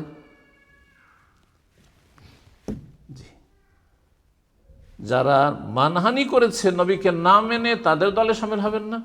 আর যারা মেনে বাড়াবাড়ি করে নবী সাল্লাল্লাহু আলাইহি ওয়াসাল্লামকে আপন জায়গায় না রেখে ওপরে উঠিয়ে দিয়েছে, তাদের খণ্ডনের জন্য আবদহুর শাহাদাত দিচ্ছেন আপনি। তিনি রাসূল হলেও তিনি মাবুদ না, তিনি কি? আবদ। আবদ আর মাবুদ, বুঝছেন তো দুটো কথা? আবদ মানে বান্দা, দাস। আবদহু আল্লাহর বান্দা, তিনি মাবুদ না যে তাকে সেজদা করবেন, তার খবরকে সেজদা করবেন, তাকে বলবেন আল্লাহর মতো তিনি আল হাই, আল্লাহ হাই, আল্লাহ চিরঞ্জীব। আপনি নবীকে চিরঞ্জীব, হায়াতুন নবী, হায়াতুন নবী বলতে থাকবেন। বিশেষ করে বাঙালি সমাজ যেহেতু রোগ আছে, না বুঝে হায়াতুন নবী, বুঝেই না। নবী মারা গেছেন বললেন নাকি মানহানি হয়ে গেল, কাফের হয়ে গেলেন আপনি, নাউযুবিল্লাহ। জাহান্নামের রাস্তা এটি, কোরআনকে অস্বীকার করা। নবীকে বাড়িয়ে দিয়ে রবের গুণ দিয়ে দিলেন, আল্লাহর গুণ দিয়ে দিলেন আপনি। বলছিলাম যে লা ইলাহা ইল্লাল্লাহর শাহাদাতের মধ্যে নবীর রেসালাতের এবং নবী যে আল্লাহর বান্দার এই শাহাদাত শামিল। অথবা দ্বিতীয় কথা বলছেন শেখুল উসাইমিন, যে এই দুটো সাক্ষী প্রদান করা, লা ইলাহা ইল্লাল্লাহ সাক্ষী দেওয়া আর মুহাম্মদের সাক্ষী দেওয়া, এই দুটো হচ্ছে আমল কবুলের শর্ত। যত আমল রয়েছে, আমল কবুলের শর্ত কয়টি? হ্যাঁ, এগুলি তো ফাউন্ডেশন, এগুলো মৌলিক বিষয় জানতে হবে। আমল কবুলের শর্ত হচ্ছে দুইটি, একটি হচ্ছে ইখলাস, এক আল্লাহর জন্য করা, আর দ্বিতীয় হচ্ছে রসুলের তরিকায় আমলটি করা। আপনি সালাত পড়বেন কার জন্য? আল্লাহর জন্য। এবং সালাত পড়বেন কার তরিকায়? রসুলের তরিকায়। এর বোঝা গেছে? যে কোনো ইবাদত বন্দেগী আপনি করেন না কেন, সিয়াম, রোজা, যাকাত দিচ্ছেন কার জন্য? আল্লাহর জন্য। কার তরিকায় দেবেন? হ্যাঁ, নবীর তরিকায় দিতে হবে। আমল কবুলের দুটি শর্ত, ইখলাস এবং ইত্তেবা, অনুসরণ করা রাসূলুল্লাহ সাল্লাল্লাহু আলাইহি ওয়াসাল্লামকে, আর একমাত্র নিখুঁত নির্ভেজাল করা কার জন্য? আল্লাহর জন্য। লা ইলাহা ইল্লাল্লাহর মাধ্যমে ইখলাসের শিক্ষা দেওয়া হয়েছে, আর মুহাম্মদুর রাসূলুল্লাহর মাধ্যমে কিসের শিক্ষা দেওয়া হয়েছে? ইত্তেবা, অনুসরণের শিক্ষা দেওয়া হয়েছে। এই জন্যই দুটোকে একসাথে বর্ণনা করা হয়েছে। দ্বিতীয় ইসলামের রুকন হচ্ছে সালাত কায়েম করা। কিন্তু সালাত কায়েম করা মানে যখন তখন পড়ে নিলে হবে? খেয়াল খুশি পড়লে হবে না? যতটা বলা হয় ততটা পড়তে হবে? ফরজের ক্ষেত্রে যতটা বলে ততটাই করতে হবে। 5 ওয়াক্ত সালাত পড়তে হবে, 5 ওয়াক্ত পড়তে হবে, 17 রাকাত পড়তে হবে। আমি 15 পড়ি, ফজর পড়ি না, চলবে না? চলবে না। এতে কম বেশি করা যাবে না, এতে কম বেশি করা যাবে না। আপনি সুন্নত নফলে যা পারবেন তাই করেন। হ্যাঁ, কিন্তু আপনার ফরজ 5 টাইম হইতে হবে, এর কমও চলবে না, 6 টাইমে চলবে না, আর 17 রাকাত হইতে হবে, 19ও চলবে না, আর আপনার 15ও চলবে না। জি। তারপরে 3 নম্বর ইসলামের স্তম্ভ কি? জাকাত না সিয়াম? আমাদের দেশের লোকেরা প্রথম নামাজ রোজা, কালেমা, নামাজ রোজা, 3 নম্বরে রোজা। যদিও জায়েজ আছে আগে পরে করা, কিন্তু যেইভাবে অধিকাংশ আয়াত হাদিসে বলা হয়েছে সেভাবে বলুন আপনি। সেটা হচ্ছে আগে সালাতের পরে জাকাতের গুরুত্ব, তারপরে হচ্ছে রমজান মাসের সিয়াম, আর তারপরে হচ্ছে বাইতুল্লাহর হজ। চিন্তা করেন 5 ওয়াক্ত সালাত, হ্যাঁ, সপ্তাহে একদিন, প্রতিদিন কয়বার? 5 বার করে। আচ্ছা, জাকাত বছরে একবার, আর যদি ফসলের জাকাত হয় তো যখন যখন ফসল কেটে নিয়ে আসবেন, 2 ফসল হইতে পারে, 3 ফসল হইতে পারে, আবার 1 ফসল হইতে পারে, জানেন কি সেই কাজ সম্পর্কে, তাই না? আচ্ছা, সিয়াম বছরে 1 মাস শুধু, হজ জীবনে একবার। তাহলে চিন্তা, হজের সাথে আর সিয়াম রোজার সাথে আর জাকাতের সাথে আপনি সালাতকে, নামাজকে তুলনা করেন, কত নামাজ আপনার সালাত গুরুত্বপূর্ণ, যে প্রতিদিন 5 টাইম সালাত আদায় করতে হবে। বরং 5 ওয়াক্ত সালাত আদায় করা হচ্ছে ঈমান ইসলামের বহিঃপ্রকাশ। ভিতরে আপনার ঈমান আছে, এই ঈমানকে প্রকাশ করছেন 5 বার মসজিদে উপস্থিত হয়ে, প্রমাণ করে দিচ্ছেন আপনি আল্লাহর সামনে, প্রমাণ করছেন আপনি, হ্যাঁ, তার সামনে সেজদা রুকু করে দাঁড়িয়ে, আর আপনি যেই পরিবেশে যেখানে বসবাস করেন, পাড়া প্রতিবেশী, তাদের সামনে প্রমাণ করে দিচ্ছেন যে আমি মুসলিম। অকালা ইন্নানি মিনাল মুসলিমিন, শুধু মুখের নয়, কাজের মাধ্যমে প্রমাণ করে দেওয়া। জি, ভালো মানুষদের বৈশিষ্ট্য সম্পর্কে আল্লাহ যে আয়াতে বলেছেন, সেখানে কি বলেছেন? মিম্মান দা ইলাল্লাহ ওমান আহসানু ক্বাওলাম মিম্মান দা ইলাল্লাহ, দাওয়া ইলাল্লাহর কাজ, ও আমেলা, নিজে ভালো আমল করা, ওয়াকালা ইন্নানি মিনাল মুসলিমিন। কখন আপনি বলবেন যে আমি মুসলিম? আপনি কাজে কর্মে বলছেন, আপনাকে দেখলে বুঝবে মুসলিম, কারণ একে 5টা মসজিদ আসতে দেখি। আল্লাহ বোঝার আমল করার তৌফিক দান করেন।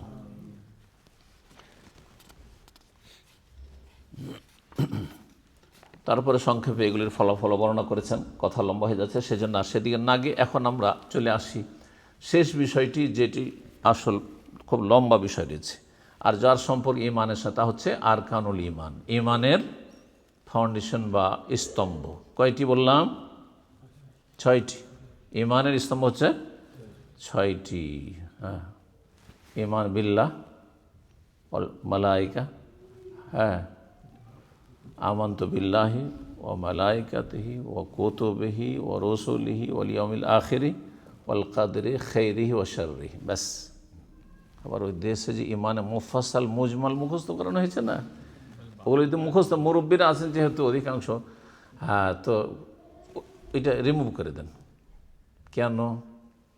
এটা থেকে মানুষের কাছে ভুল মেসেজ যাচ্ছে, মনে করছে যে ইমানের রুকন 7টি, এই জন্য মনে করে 7টি। কারণ ওইভাবে যদি গণনা করে আমানতু বিল্লাহি ওয়া মালাইকাতিহি ওয়া কুতুবিহি ওয়া রুসুলিহি ওয়াল ইয়াউমিল আখিরি ওয়াল কদরি খাইরিহি ওয়া শাররিহি মিনাল্লাহি তাআলা ওয়াল বাসে বাদাল মউত। কোত্থেকে আসলে ওয়াল বাসে বাদাল মউত ওয়াল ইয়াউমিল আখিরের মধ্যে শামিল, 5 নম্বরে শামিল, তো আবার 7 নম্বরে কেমন নিয়ে আসেন এটিকে? কথা বুঝতে পারছেন না?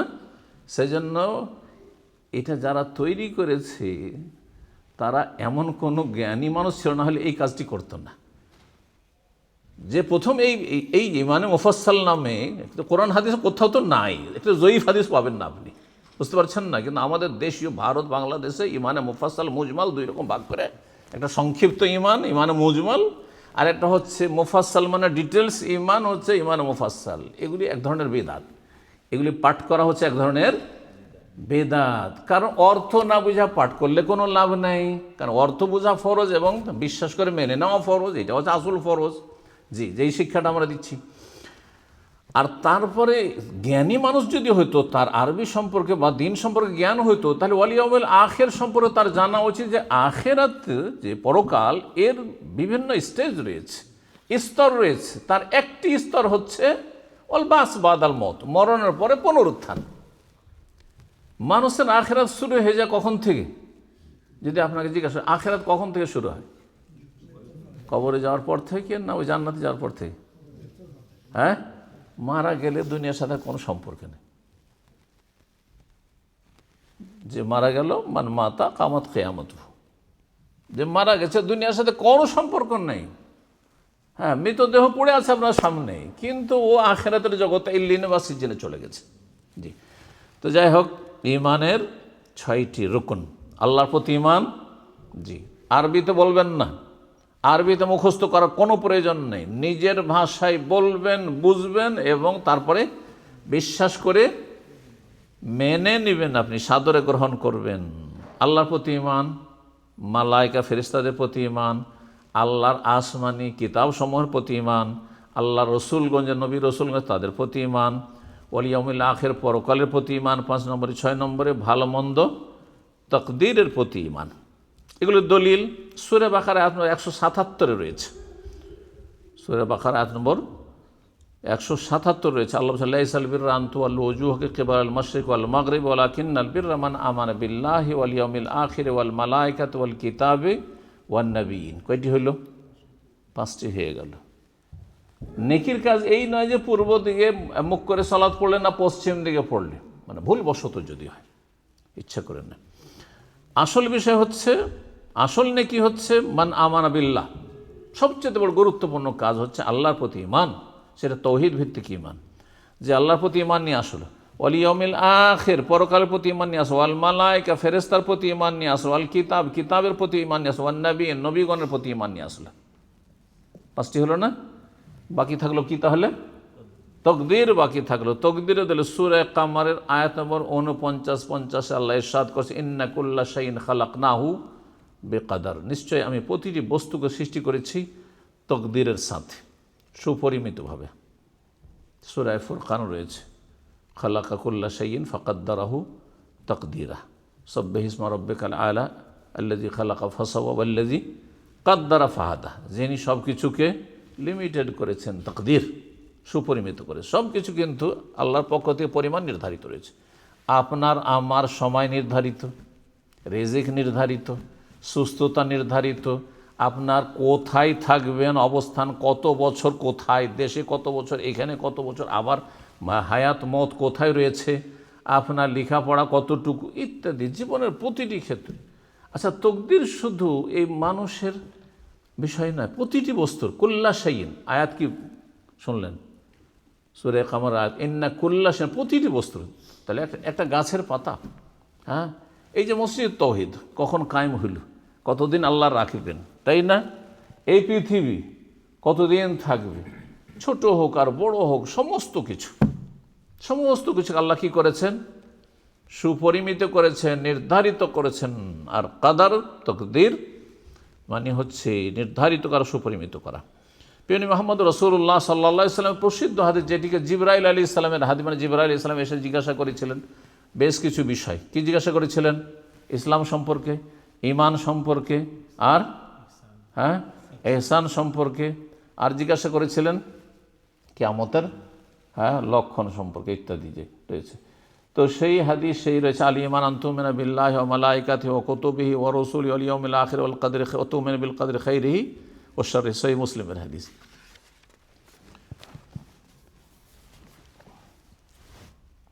সময় যথেষ্ট হয়ে গেছে, আর আমাদের এই 6টি বিষয়ের আলোচনা বাকি রয়েছে।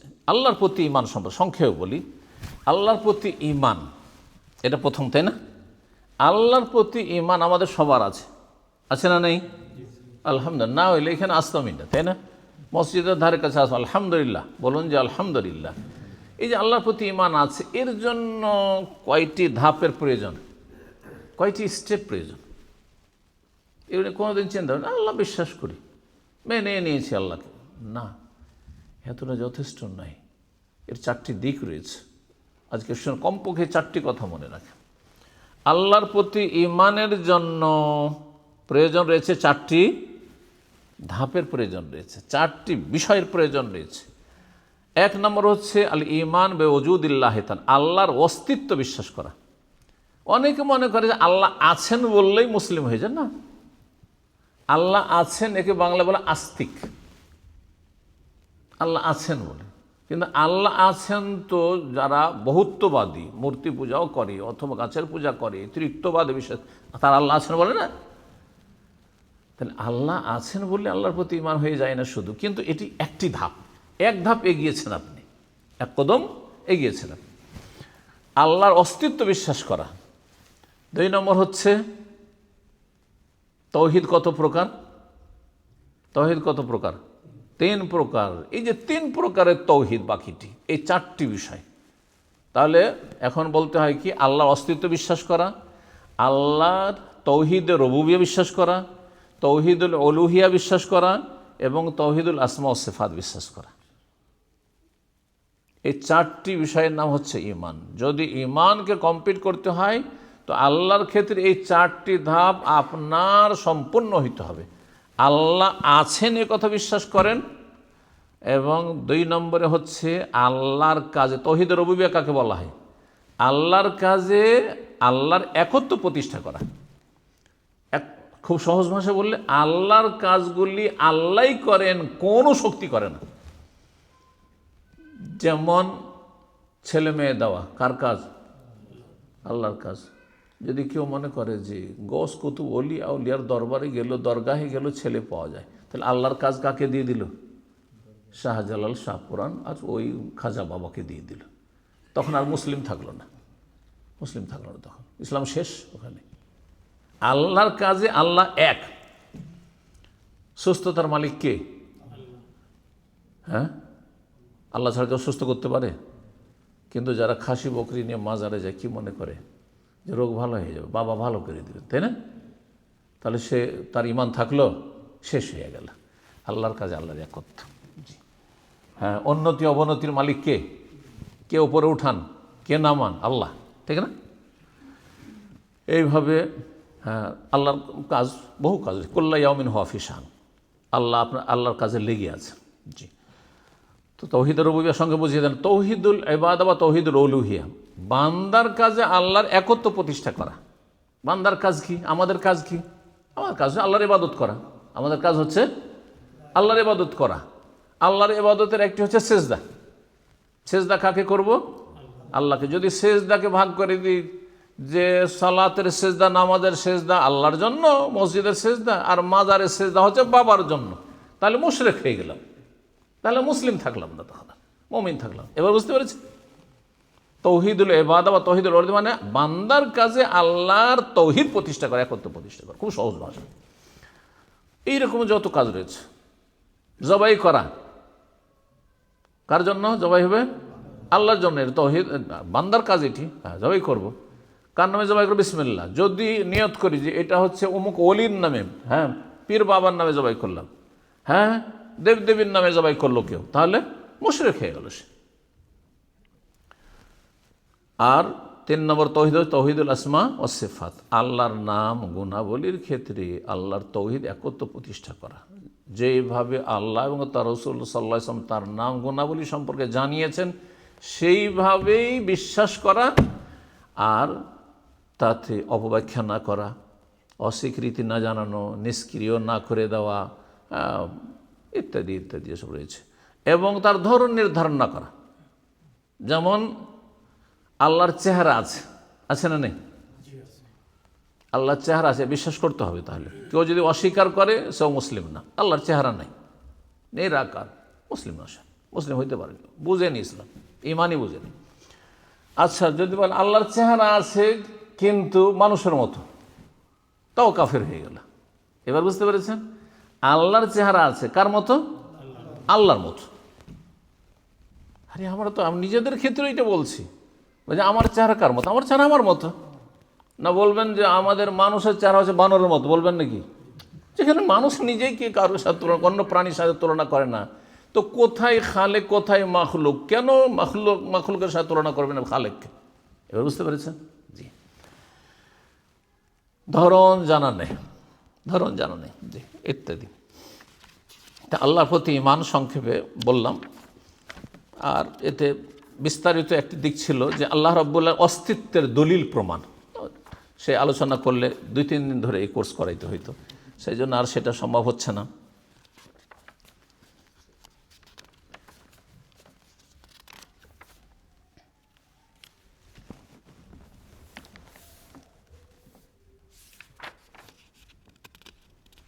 আল্লাহর প্রতি বিশ্বাস প্রথম ঈমানের পিলার। এর ফলাফল সম্পর্কে শেখ ইসলাম রাহিমাহুল্লাহ আলাইহি বলছেন, তিনটি বিষয় বলেছেন, এই তিনটি বিষয় বিশেষ উল্লেখ করে দিই। তিনি বলছেন যে আল্লাহর প্রতি বিশ্বাস করলে কি হয়, তাহকিক ও তাওহীদিল্লাহ তাআলা, আল্লাহর তৌহিদের বাস্তবায়ন হয়, আল্লাহর তৌহিদের বাস্তবায়ন। আর আল্লাহর তৌহিদে যদি বাস্তবায়ন করতে পারেন, মানে প্র্যাকটিক্যাল করতে পারেন, তাহলে জান্নাতে যাবেন। ইমাম মুহাম্মদ আবদুল্লাহ রাহমাতুল্লাহর কিতাবুত তাওহীদে একটি চ্যাপ্টার নিয়ে এসেছেন, যারা কিতাবুত তাওহীদের হয়তো লেখাপড়া করেছেন বা নিজেই পড়েছেন। মান হাক্কাকা তাওহীদ দাখালাল জান্নাতা বিলা হিসাবিন ওয়ালা আযাব, যেই ব্যক্তি তাওহীদের বাস্তবায়ন করবে সেই ব্যক্তি বিনা হিসাব আর বিনা আযাবে জান্নাতে যেতে পারবে। তাওহীদের বাস্তবায়ন হবে যদি আল্লাহর প্রতি আপনার ঈমান সত্যিকার অর্থে যেইভাবে আল্লাহ চেয়েছে সেভাবে হয়। তাওহীদের বাস্তবায়ন যখন হবে তখন আপনি আল্লাহ ছাড়া কারো কাছে আশা করবেন না, আল্লাহ ছাড়া কাউকে ওই রকম ভয় করবেন না, আল্লাহ ছাড়া কারো ইবাদতবন্দি করবেন না, আল্লাহর হক কাউকে সামান্যতম দেবেন না আপনি। জি। 2 নম্বর উপকারিতা আল্লাহর প্রতি ঈমানের, সেটি হচ্ছে যে আল্লাহর ভালোবাসা। আল্লাযীনা আমানু আশাদ্দু হুব্বান লিল্লাহ, যে আল্লাহর প্রতি ঈমানদার বিশ্বাস করে সে দুনিয়ার মায়া মমতা প্রাকৃতিক থাকবে, স্ত্রীকে ভালোবাসা, ছেলে মেয়েদের ভালোবাসা, আর তারপর খাবার দাবার ভালোবাসা, পানিকে ভালোবাসা, প্রাকৃতিক ভালোবাসা আছে, বিভিন্ন ভালোবাসা, দুনিয়ার কিছু স্বার্থে কারোর সাথে আপনার খাতির আছে, ভালোবাসা আছে, সেটা ভিন্ন বিষয়। কিন্তু আশাদ্দু হুব্বান লিল্লাহ, সবচেয়ে বেশি আল্লাহকে ভালোবাসবে, আল্লাহর ভালোবাসা সবচেয়ে বেশি হবে, আর তারপরে রাসূলুল্লাহ সাল্লাল্লাহু আলাইহি ওয়াসাল্লামের ভালোবাসা এবং আল্লাহ রাব্বুল তাজিম। তার সুন্দর সুন্দর নাম রয়েছে, সুন্দর সুন্দর গুণাবলী রয়েছে, তিনি আমাদের জন্য সবসময় লেগে আছেন। সুবহানাল্লাহ, কার কি প্রয়োজন চিন্তা করুন তো দেখি, সব প্রয়োজন মেটাচ্ছেন আল্লাহ রাব্বুল আলামিন, সমস্ত সৃষ্টির খবর রাখছেন এবং রিজিক পৌঁছাচ্ছেন। 3 নম্বর যে বিষয়টি, সেটি হচ্ছে যে আল্লাহর প্রতি ঈমান যদি সত্যি ঈমানদার হয় তাহলে তাহকিক ও ইবাদতে, আল্লাহর ইবাদতের বাস্তবায়ন হবে কিভাবে, যা আল্লাহর আদেশ। আপনি যখন আল্লাহর প্রতি ঈমান, সত্যি আপনার ঈমান আছে, ঈমানদার আপনি, তাহলে আল্লাহর আদেশগুলি আপনি ঠিকভাবে পালন করবেন এবং আল্লাহ যেগুলি নিষেধ করেছেন সেগুলি থেকে আপনি বেঁচে থাকবেন। জি। এখন আলোচনা কর ঈমান বিল মালায়েকা সম্পর্কে, ফেরেশতার প্রতি ঈমান সম্পর্কে। ফেরেশতার প্রতি ঈমান, জি, এই বিষয়টি সম্পর্কে যে কথা বলবো, যেমন আল্লাহ সম্পর্কে বললাম যে আল্লাহর প্রতি ঈমানের জন্য 4টি দিক মনে রাখবেন, 4টি ধাপ। ঠিক তেমনি ফেরেশতার ক্ষেত্রেও প্রথম বিষয় যেটি, এখানেও ধাপ রয়েছে আপনার 4টি বলতে পারি। 1 নম্বর হচ্ছে ফেরেশতাদের অস্তিত্ব বিশ্বাস করা। আজকাল কিছু দুনিয়ার শিক্ষায় শিক্ষিত বলছে ফেরেশতা বলে কিছু নেই। হ্যাঁ, এইটা সায়েন্স দ্বারা প্রমাণিত না, সায়েন্স বাহ্যিক জিনিস প্রমাণ করে। আর এই গায়েবের জগৎ, গায়েবের জগতের সাথে সায়েন্সের কোনো সম্পর্ক নেই। আপনি সায়েন্স দিয়ে আপনি জিন তলাশ করবেন, আপনি সায়েন্স দিয়ে আপনি তলাশ করবেন, আপনি ফেরেশতা তলাশ করবেন, তা হবে না। জি। তো বলছিলাম যে ফেরেশতাদের অস্তিত্ব বিশ্বাস করে, কেউ যদি অস্তিত্ব অস্বীকার করেন, জিবরাইল মিকাইল হিসাবে এসব বিশ্বাস করেন, তাহলে সে মুসলিম না, কাফের। তারপরে দ্বিতীয় ধাপ হচ্ছে যে ফেরেশতাদের মধ্য থেকে যাদের নাম জানি, নাম ধরে বিশ্বাস করা। নাম জানি জিবরাইল, মিকাইল, ইসরাফিল, মালাকুল মউত। আজরাইল বলবেন না, আবার দেশে কি বলে, আজরাইল বলা বেদাতি নাম, কোনো হাদিসে নেই, আয়াত তো দূরের কথা, কোনো হাদিসে নেই, কিন্তু কোরআনে কারিমে মালাকুল মউত শব্দ রয়েছে। কি রয়েছে? মালাকুল মউত শব্দ রয়েছে।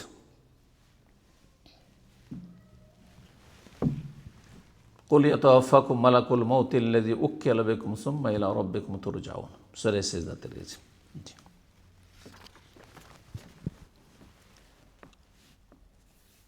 3 নম্বর যে বিষয়টি, সেটি হচ্ছে ফেরেশতাদের যে বৈশিষ্ট্য, গুণাবলী, কিছু বৈশিষ্ট্য বর্ণনা করা হয়েছে কোরআন হাদিসে, সেই গুণাবলী, গুণগুলি আমরা বিশ্বাস করি। জিবরাইল আলাইহিস সালাম যখন আসল রূপে নবী সাল্লাল্লাহু আলাইহি সাল্লামের কাছে আসেন, তখন তার ডানা ছিল, কতটি ডানা ছিল? 630 ডানা ছিল, মাশাআল্লাহ। এইগুলি হচ্ছে বৈশিষ্ট্য। এইরকমই যেসব বৈশিষ্ট্যগুলি রয়েছে ফেরেশতাদের সম্পর্কে, সূরা ফাতিহা আল্লাহ বর্ণনা করেছেন যে উলি আজনিহাতিন মাসনা ওয়া সুলাসা ওয়া 3 ডানা বিশিষ্ট, 4 ডানা বিশিষ্ট। জি। তারপরে ফেরেশতাদের সম্পর্কে নবী সাল্লাল্লাহু আলাইহি সাল্লামের কাছে কখনো মানুষের রূপ ধারণ করে জিবরাইল আলাইহিস সালাম আসতেন, তাহলে ফেরেশতা মানুষের রূপ ধারণ করতে পারে, এগুলো বিশ্বাস করা। 4 নম্বর যে বিষয়টি সেটি হচ্ছে ফেরেশতাদের যে কার্যক্রম, যেই কাজগুলির কথা কোরআন এবং সুন্নাহয় রয়েছে সেই কাজগুলি বিশ্বাস করা। যেমন কোরআনে কারিমে রয়েছে যে ফেরেশতারা ইউসাব্বিহুনা আল-লাইলা ওয়ান-নাহারা লা ইয়াফতুরুন, রাত দিন তাসবিহ করে কিন্তু তারা ক্লান্ত হয় না। তারা এই পানাহার করে না কিন্তু তাসবিহ তাহলিল সবসময় করে, তাদের কোনো ক্লান্তি নেই, আমাদের ক্লান্তি রয়েছে ইত্যাদি। আর তাদের তাসবিহর কথা রয়েছে, আরও যেসব তাদের কাজকর্মের কথা রয়েছে। কেরামান কাতিবিন, সম্মানিত ফেরেশতারা আমলনামা লিখতে আছে। তারপরে যার আল্লাহ হেফাজত করতে চান, হেফাজতের জন্য ফেরেশতা নিযুক্ত রয়েছে। হেফাজতুল মালায়েকা মানে শুধু আমল লিখা না, আমল লিখার যেমন সংরক্ষণ করা ঠিক তেমনি যাকে আল্লাহ বাঁচাতে চান, রক্ষা করতে চান, দুর্ঘটনায় আল্লাহ হেফাজত করতে চান, হেফাজতের জন্য আল্লাহ নিযুক্ত রেখেছে। এইভাবে বিভিন্ন ফেরেশতার যে আমলের কথা রয়েছে সে আমলগুলি বিশ্বাস করা। মাইয়তকে দাফন করার পরেই মুনকার নাকির ফেরেশতা এসে জিজ্ঞাসা করে, এগুলো বিশ্বাস করা। জি। তারপরে মাতৃগর্ভে যখন গর্ভধারণ করে তারপরে 120 দিন হলে ফেরেশতাকে নির্দেশ দেওয়া হয় ফেরেশতা পাঠানো, এসব বিশ্বাস করা। ফেরেশতার প্রতি যদি ঈমান আমরা নিয়ে আসি তো তার ফলাফল সম্পর্কে ইবনে উসাইমিন রাহিমাহুল্লাহ বলছেন, আল ইলমু বিআজমাতিল্লাহি তাআলা ওয়া কুওয়াতি ওয়া সুলতানি, আল্লাহর আজমত, বড়ত্ব, মহত্ব এবং তার শক্তি ক্ষমতা সম্পর্কে জ্ঞান হাসিল করলাম যে আল্লাহ রাব্বুল আলামিন সর্বশক্তিমান, যিনি আমাদের স্বার্থে ফেরেশতা মালায়েকাকে সৃষ্টি করেছেন। জি। এবং আল্লাহর এই বিশাল সৃষ্টি যে ফেরেশতা রয়েছে, জিবরাইল আলাইহিস সালামের 600টি ডানা, তাহলে জিবরাইলের যদি অবস্থা হয় তো কোথায় স্রষ্টা সৃষ্টিকর্তা রাব্বুল আলামিন। জি। আল্লাহ রাব্বুল শুকরিয়া আদায় করা দ্বিতীয় ফায়দা, যা আল্লাহর শুকরিয়া আদায় করেছে। আল্লাহ আমাদের বিভিন্ন কাজের জন্য ফেরেশতা আল্লাহ রাব্বুল আলামিন নিযুক্ত রেখেছেন যা আমাদের জন্য উপকারী। এবং তৃতীয় ফায়দা হচ্ছে ফেরেশতাদের ভালোবাসা, ফেরেশতাদের ভালোবাসাও আল্লাহর সান্নিধ্য লাভের উপায়। জি।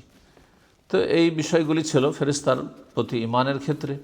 তারপরে কিতাব সমূহের প্রতি ঈমান, এই ক্ষেত্রে কোরআনে কারীমের প্রতি ঈমান হবে বিস্তারিত, অর্থাৎ শুরু থেকে শেষ পর্যন্ত।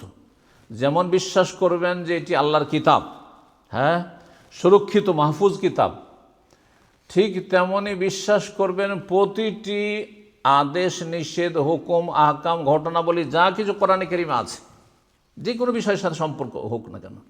এবং বিশ্বাস করার সাথে প্রতিটি বিষয়ের প্রতি, যদি কাজের বিষয় আমলের বিষয় তো আমল করবেন আপনি।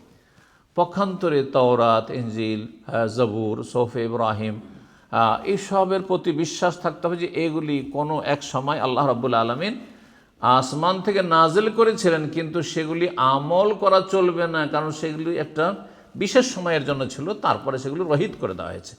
এক বিষয় যে রহিত করে, দ্বিতীয় বিষয় হচ্ছে এগুলি কি হয়েছে, বিকৃত হয়ে গেছে। সেই জাতিরা সেটা সংরক্ষণ করে, তাদেরকে দায়িত্ব দেওয়া হয়েছিল হেফাজত করা, সংরক্ষণ করার, তারা সংরক্ষণ করেননি। এই বিষয়গুলি রয়েছে। আল্লাহর কিতাব সমূহের প্রতি ঈমানের ফলাফল সম্পর্ক 3টি বিষয় উল্লেখ করেছেন। বলছেন যে আল্লাহ রাব্বুল আলামিন বান্দার ক্ষেত্রে কত গুরুত্ব দিয়েছেন, যে বান্দাকে, দিশেহারা মানুষকে হেদায়েত দেওয়ার জন্য, রাস্তা দেখানোর জন্য আল্লাহ আসমানি সিলেবাস নাযিল করেছে যুগে যুগে নবী রাসূলের মাধ্যমে। আল্লাহর হিকমত সম্পর্কে জ্ঞান অর্জন করা, যে প্রতিটি সম্প্রদায়ের জন্য যুগে যুগে আল্লাহ ভিন্ন ভিন্ন বিধিবিধান নাযিল করেছে, যেটা সেই যুগের জন্য উপযোগী ছিল। তৃতীয় যে বিষয়টি সেটি হচ্ছে আল্লাহর এই নিয়ামতের উপর শুকরিয়া আদায় করা। তারপরে রাসূলগণের প্রতি ঈমান, রাসূলগণের প্রতি ঈমানের ক্ষেত্রে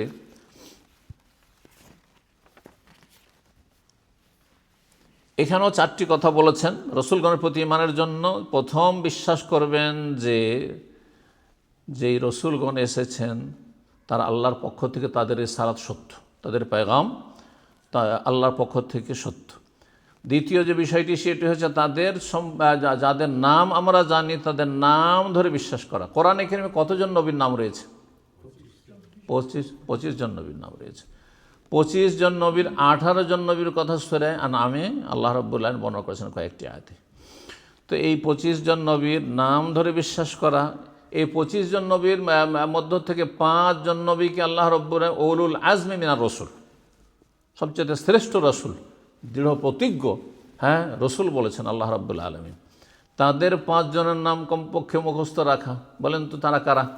হ্যাঁ, জি, নূহ, ইব্রাহিম, মূসা, ঈসা, মুহাম্মাদুন আলাইহিমুসসালাতু ওয়াসসালাম। জি,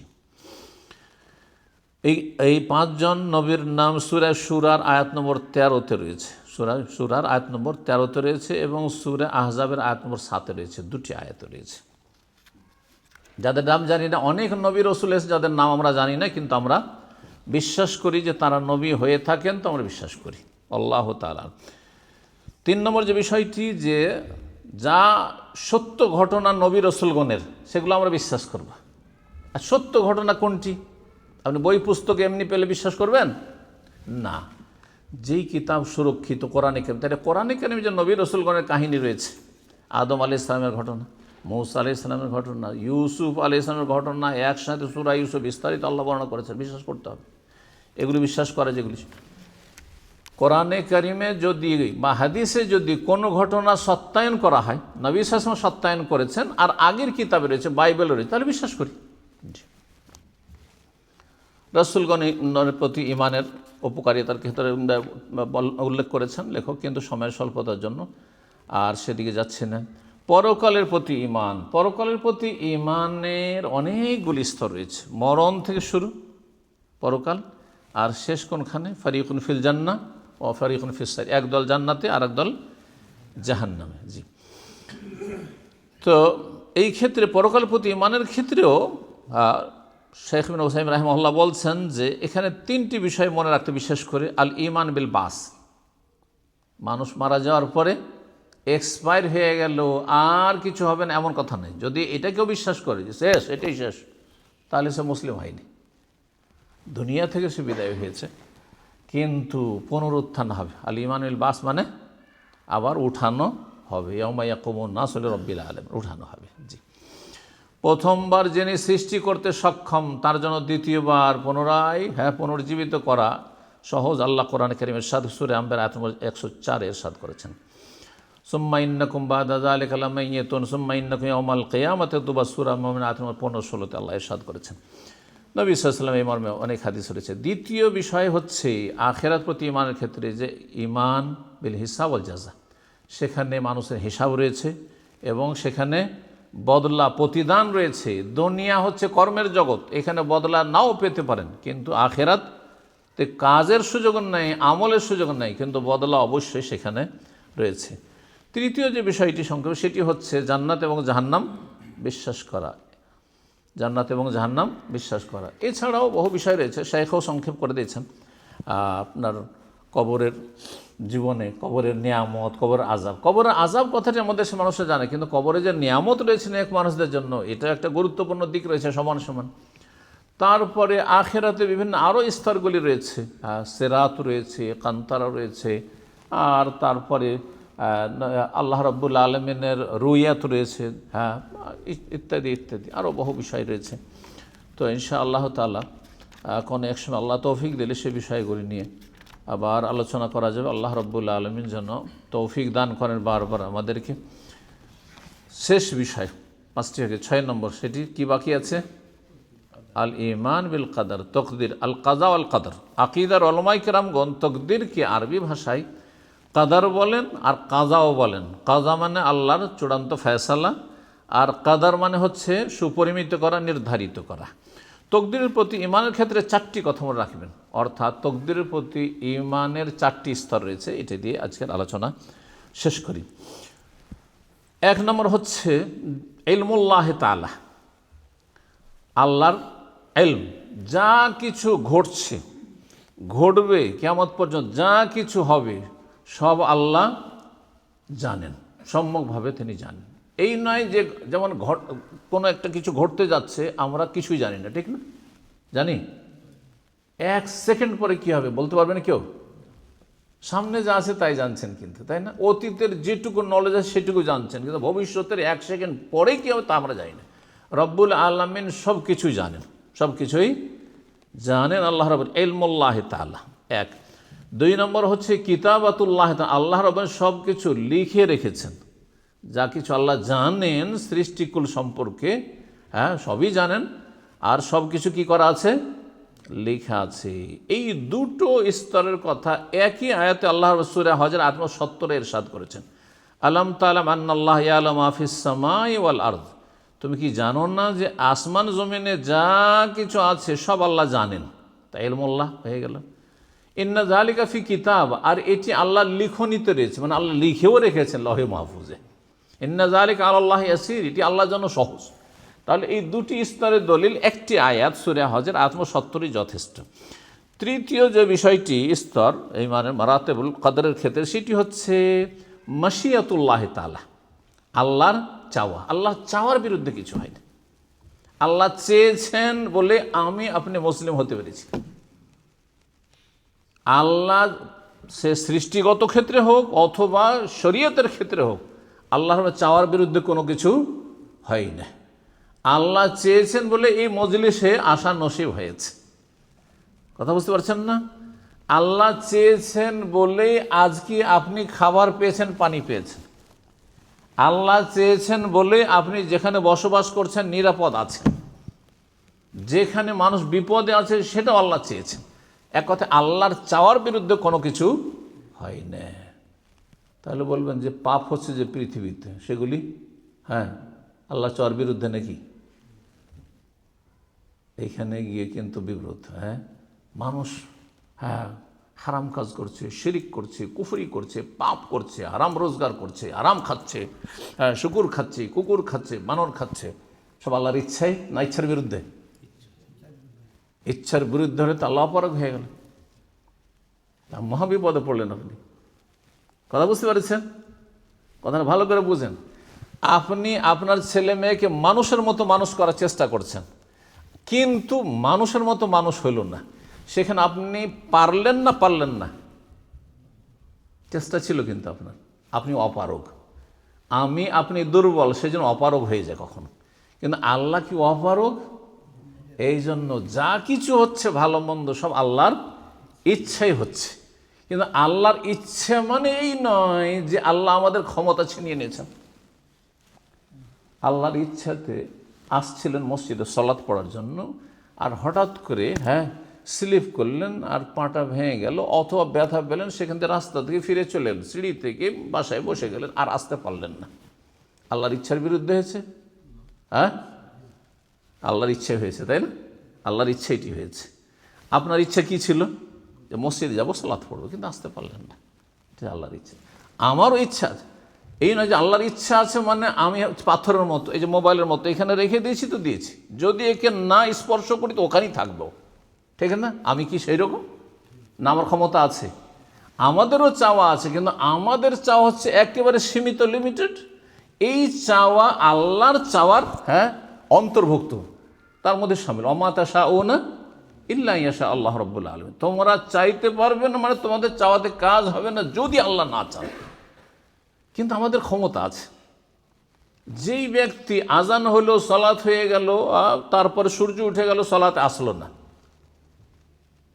আল্লাহর চাওয়ার বিরুদ্ধে যদি বলেন যে আল্লাহ এটা চাইনি, শরীয়তে চাইনি, আল্লাহ শরীয়তে চেয়েছেন নামাজ পড়ো, কিন্তু আল্লাহর সৃষ্টির ক্ষেত্রে আমরি কওনের ক্ষেত্রে আল্লাহ চেয়েছেন। যদি না চাইতো তাহলে আল্লাহকে অপারগ করে দিলেন আপনি। এবার বুঝতে পারছেন?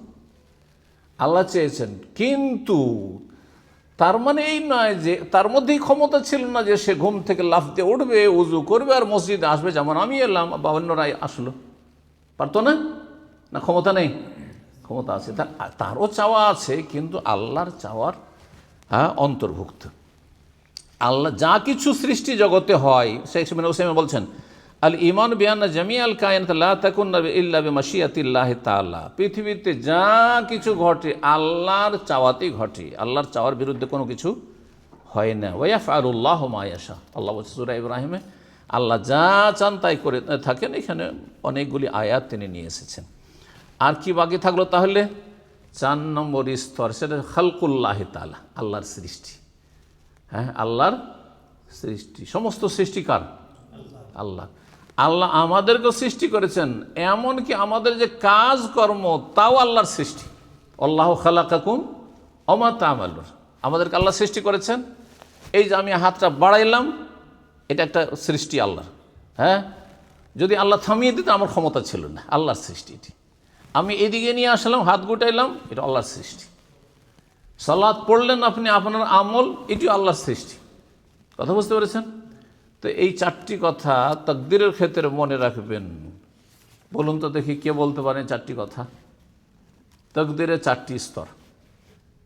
হ্যাঁ, 1 নম্বর ইলমুল্লাহ তাআলা, আল্লাহর ইলম, আল্লাহর জ্ঞান। 2 নম্বর কিতাবাতুল্লাহ, আল্লাহর লিখনি। জি। 3 নম্বর মাশিয়াতুল, আল্লাহ চাওয়া। জি জি। 4 নম্বর খালকুল্লাহ তাআলা, আল্লাহ রাব্বুল আলামিনের সৃষ্টি। সময় লম্বা হয়ে যাচ্ছে, সেই জন্য এখানেই সমাপ্ত করি। ইনশাআল্লাহ তাআলা হায়াত বাকি, মোলাকাত বাকি। আল্লাহ রাব্বুল আলামিন যেন আপনাদের সার্বিক কল্যাণ করেন, আল্লাহ আমাদের সার্বিক কল্যাণ করেন, এবং আল্লাহ রাব্বুল এই সফরকে যেন মোবারক করেন আমাদের জন্য, আপনাদের জন্য, সবার জন্য। আর যে যেখানে থাকেন আল্লাহ রাব্বুল যেন সার্বিক হেফাজতে রাখেন। দ্বীনের আল্লাহ হেফাজত করেন, দুনিয়ার আল্লাহ হেফাজত করেন, ছেলে মেয়েদের আল্লাহ হেফাজত করেন, ধন সম্পদের বাড়িঘরের আল্লাহ হেফাজত করেন। আল্লাহ রব্বুল আলমিন আমাদের ইমান ইসলামের হেফাজত ও তৌফিক দান করেন। রব্বুল আলমিনের কাছে দোয়া করি, বিশেষ করে মসজিদে তৌহিদকে আল্লাহ যেন কিয়ামত পর্যন্ত কায়েম রাখেন, এবং এইরকম বহু মসজিদ আল্লাহ রব্বুল আলমিন যেন তার জমিনে আমাদের মুসলিম ভাই বোনদেরকে নির্মাণ করার, আবাদ করার তৌফিক দান করেন। আল্লাহ রব্বানা যেন আমাদেরকে কবুলিয়াত দান করেন। রব্বানা আতিনা ফিদ দুনিয়া হাসানা ওয়া ফিল আখিরাতি হাসানা ওয়া কিনা আযাবান নার। রব্বানা যালামনা আনফুসানা ওয়া ইল্লাম তাগফির লানা ওয়া তারহামনা লানাকুনান্না মিনাল খাসিরিন।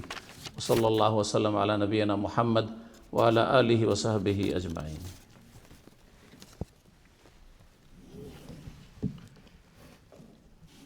জাযাকুমুল্লাহ খাইরান ফাদিলাতুল শেখ। আলহামদুলিল্লাহ, আমাদের আলোচনা, এই এক্সপ্লেনেশন অফ উসুলুল ঈমান খুব সুন্দরভাবে হয়েছে, সংক্ষিপ্তভাবে। আশা করি আল্লাহ সুবহানাহু ওয়া তাআলা এটা বোঝার তৌফিক দান করেন এবং সেটার উপর বিশ্বাস করা, আমল করা, মেনে নেওয়ার তৌফিক দান করেন। আমাদের ইনশাআল্লাহ তাআলা কিছু সময়ের জন্য কোয়েশ্চেন আনসার হবে। কিছু পেপার আছে সাইডে, আপনারা নিয়ে নিন। সিস্টারদের কিছু পেপার আছে, ইনশাআল্লাহ ইনশাআল্লাহ কিছু কোয়েশ্চেন দিতে পারেন। আর কিছু না আনসার হলে ইনশাআল্লাহ আগামীকালকেও সময় আছে, ইনশাআল্লাহ তাআলা আনসার হবে বিইذنিল্লাহ তাআলা। এবং কোয়েশ্চেন আনসারের পরে খাবার আছে, আপনারা অবশ্যই থাকবেন, বসবেন, খাবার খাবেন, তারপরে ইনশাআল্লাহ তাআলা যাবেন। আর ইনশাআল্লাহ তাআলা প্রথম কোয়েশ্চেন এদিকে বলছেন কি, what is the importance of praying সালাহ উইথ জামাআহ? সো ইম্পর্টেন্ট সালাতের সেই জামাতের গুরুত্ব, সালাতুল জামার, জামাতে সালাতের গুরুত্ব, তাই না? জি জি। আর বলছেন কি, যদি কেউ লেজি থাকে সবসময় জামাতে সালাতে না পড়া। বিসমিল্লাহির রহমানির রহিম, আলহামদুলিল্লাহ ওয়াসসালাতু ওয়াসসালামু আলা রাসূলিল্লাহ ওয়া আলা আলিহি ওয়া সাহবিহি ওয়া মাওয়ালা, আম্মা বাদ। তো অনেক ভাই প্রশ্ন করেছেন যে সালাতুল জামাত সহকারে মসজিদে সালাত আদায় করার গুরুত্ব কতটুকু। পুরুষদের জন্য মসজিদে এসে 5 ওয়াক্ত সালাত আদায় করা সঠিক মতে ওয়াজিব, ফরজ। যদিও বিষয়টি মুখতালিফি, ইখতিলাফ আছে। শরীয়তের যত ফিকহি মাসলা মাসাইল রয়েছে 2 রকম রয়েছে, মুত্তাফাক আলাই আর মুখতালিফি। মুত্তাফাক আলাই মানে সর্বসম্মতিক্রমে একমত, যেমন 5 ওয়াক্ত সালাত ফরজ, এতে কোনো দ্বিমত আছে? কোনো দ্বিমত নেই। কিন্তু জামাত সহকারে পুরুষদের মসজিদে এসে সালাত আদায় করা ফরজ যদি মসজিদ থাকে আর আসা সম্ভব হয়। তো এই সালাতুল জামা ফরজ কার জন্য? পুরুষদের জন্য। এটি হচ্ছে সঠিক মত। বহু হাদিস রয়েছে, যেমন ফজিলত বর্ণনা করা হয়েছে জামাতে আসার, তেমনই শাস্তির কথা বর্ণনা করা হয়েছে যারা জামাতে আসে না। ফাওয়াইলুল লিল মুসাল্লিন, যেই সূরা মুখস্থ সেই সূরা দিয়ে দলিল পেশ করি, সূরায়ে মাউন। আল্লাহ বলছে সেই সব মুসল্লিদের জন্য জাহান্নাম, ওয়াইল মানে ওয়াইল নামক জাহান্নাম, বা দুর্ভোগ, ধ্বংস, সর্বনাশ। নামাজ পড়ে সর্বনাশ। বেনামাজি তো আছেই, কিন্তু মুসল্লিদের জন্য আল্লাহ বলছেন ফাওয়াইলুল লিল মুসাল্লিন, সেসব মুসল্লিদের জন্য সর্বনাশ আল্লাযীনা হুম আন সলাতিহিম সাহুন, যারা তাদের নামাজ হতে গাফিল, নামাজ থেকে গাফিল, মানে এদিকে নামাজ হচ্ছে মসজিদে আর গাফিল উদাসীন হয়ে ঘুমিয়ে আছে বা বসে আছে বা খেলা দেখছে, তাদের জন্য জাহান্নাম। অথচ 5 টাইম হয়তো নামাজ পড়ে। এটা যদি কন্টিনিউ হয় তাহলে অবশ্যই শাস্তি। মাঝে মধ্যে হইলেও গুনাহ, মাঝে মধ্যে হইলেও গুনাহ। সেই জন্য পুরুষদেরকে জামাতে এসে সালাত পড়তে হবে। একমাত্র যদি অসুস্থ থাকে, প্রচণ্ড ক্লান্ত রয়েছে, সেই ক্ষেত্রগুলিতে হয়তো আল্লাহ ছাড় দেবেন। কিন্তু আপনি সুস্থ আছেন আর চলাফেরা করছেন, সব কাজ করে আসতে পারছেন, আর আপনি শুধু যাবেন না আর তাড়াতাড়ি ঘুমিয়ে যাব সেজন্য আমি নামাজটা পড়ে নিই না, এটা জায়েজ নয়, গুনার কাজ। হ্যাঁ, ইবনে মাসউদ রাদিয়াল্লাহু তাআলা এই মর্মে বলছেন যে ওয়ালাউ সাল্লাইতুম ফি বুয়ুতিকুম কামা ইউসাল্লি হাযাল মুনাফিক আল মুতাখাল্লিফ, তোমরা যদি বাড়িতেই নামাজ পড়া শুরু করো যেমন এই মুনাফিকদের স্বভাব, যারা নামাজে পিছিয়ে থাকে, লা দালালতুম, তাহলে পথভ্রষ্ট হয়ে যাবে। তাহলে মসজিদে না আসা গোমরাহ হয়ে যাওয়ার, বেনামাজি হয়ে যাওয়ার, জাহান্নামে চলে যাওয়ার কারণ হতে পারে। বাকি মহিলাদের জন্য মসজিদে আসা আবশ্যক না। তারা যদি আসতে চায় তাহলে বাধা দেওয়া চলবে না। নবী সাল্লাল্লাহু আলাইহি ওয়াসাল্লাম ইমা আল্লাহ মাসাজিদ আল্লাহ ও বুয়ুতুহুন্না খায়রুল লাহুন্না, কিন্তু তাদের বাড়ি তাদের জন্য বেশি বেটার, তাদের বাড়িতে সালাত পড়া বেশি উত্তম। জি, কিন্তু যদি আসতে চায়, জুমায় আসতে চায় অথবা রাতের সালাত, বিশেষ করে ইশা ফজর কোন সময় আসতে চায়, আর তাদের ফিতনা ফাসাদের আশঙ্কা না থাকে, কোনো অশান্তি কলহ না হয় পারিবারিক, তাহলে অনুমতি দেবেন। জি, একজন প্রশ্ন করছেন যে আমরা অনেক সময় বিপদে পড়ি, কিভাবে বুঝবো যে এটা আল্লাহ আমাকে পরীক্ষা করছেন নাকি আমাকে শাস্তি দিচ্ছে? জি, খুব ভালো প্রশ্ন। আমরা অনেক সময় বালা মুসিবত বিপদে পড়ি, তো কেমন করে বুঝবো এটি আল্লাহর আযাব শাস্তি নাকি এটি আল্লাহর পরীক্ষা? যদি আপনি ভালো মানুষ হন তো আপনার জন্য আল্লাহর পরীক্ষা। আর সাহিবুল বাইতে আদরা লে মাফি, বাড়িওয়ালা বাড়ি সম্পর্কে বেশি খবর রাখে। কি বুঝলেন? এটা আরবি প্রবাদ, মানে আপনি আপনার অবস্থা জানছেন, বায়োডাটা বেশি জানছেন যে আপনি পাপী না ভালো মানুষ। আপনার জীবনে যদি পাপ থাকে, সাবালক হওয়ার পর থেকে এমন বড় বড় পাপ রয়েছে, আর বিভিন্ন সময় আপনি ধাক্কা খাচ্ছেন, বালা মুসিবতে পড়ছেন আপনি, তাহলে জানতে হবে যে আযাব হইতে পারে। আর তওবা এখনও সুন্দর হয়নি, হয়তো তওবাও সুন্দর করেন, তওবা করেন তাহলে আল্লাহ মাফ করে দেবে। মাফ করে দিলে দুনিয়াতে আল্লাহ আযাব দেবেন না। আর যদি দেখেন যে আমি তো ভালো মানুষ, আমি তো এরকম কোনো কাবিরা গুনাহ দেখছি না আমার জীবনে, আর যদি কোনো সময় হয়ে থাকে আমি খালেস অন্তর থেকে তওবা করেছি, একবারে এমন তওবা করেছি যে আমার পাপ আর পাপীকে ঘৃণা করি না, এগুলো ধারে কাছেও নেই, তারপরে যদি বালা মুসিবত আসে তাহলে পরীক্ষা। আম্বিয়া রসুলগণের উপর বালা মুসিবত অনেক এসেছে, তারা সবচেয়ে ভালো মানুষ ছিলেন। সহিহ বুখারী হাদিস, আসাদুন নাসি বালাআন আল আম্বিয়া ও সুম্মাল আমসাল ফাল আমসাল, সবচেয়ে কঠিন বালা মুসিবত এসেছে নবী রসুলগণের জীবনে, তারপরে যে যত ভালো মানুষ তার উপর তত বালা মুসিবত এসেছে। দেখুন, আমাদের যদি তুলনা করি সাহাবাই কেরামদের সাথে বা তাবেঈনদের সাথে, ওই জামানে যে বালা মুসিবত এসেছে আমাদের উপর তেমন কোনো বালা মুসিবত আসেনি।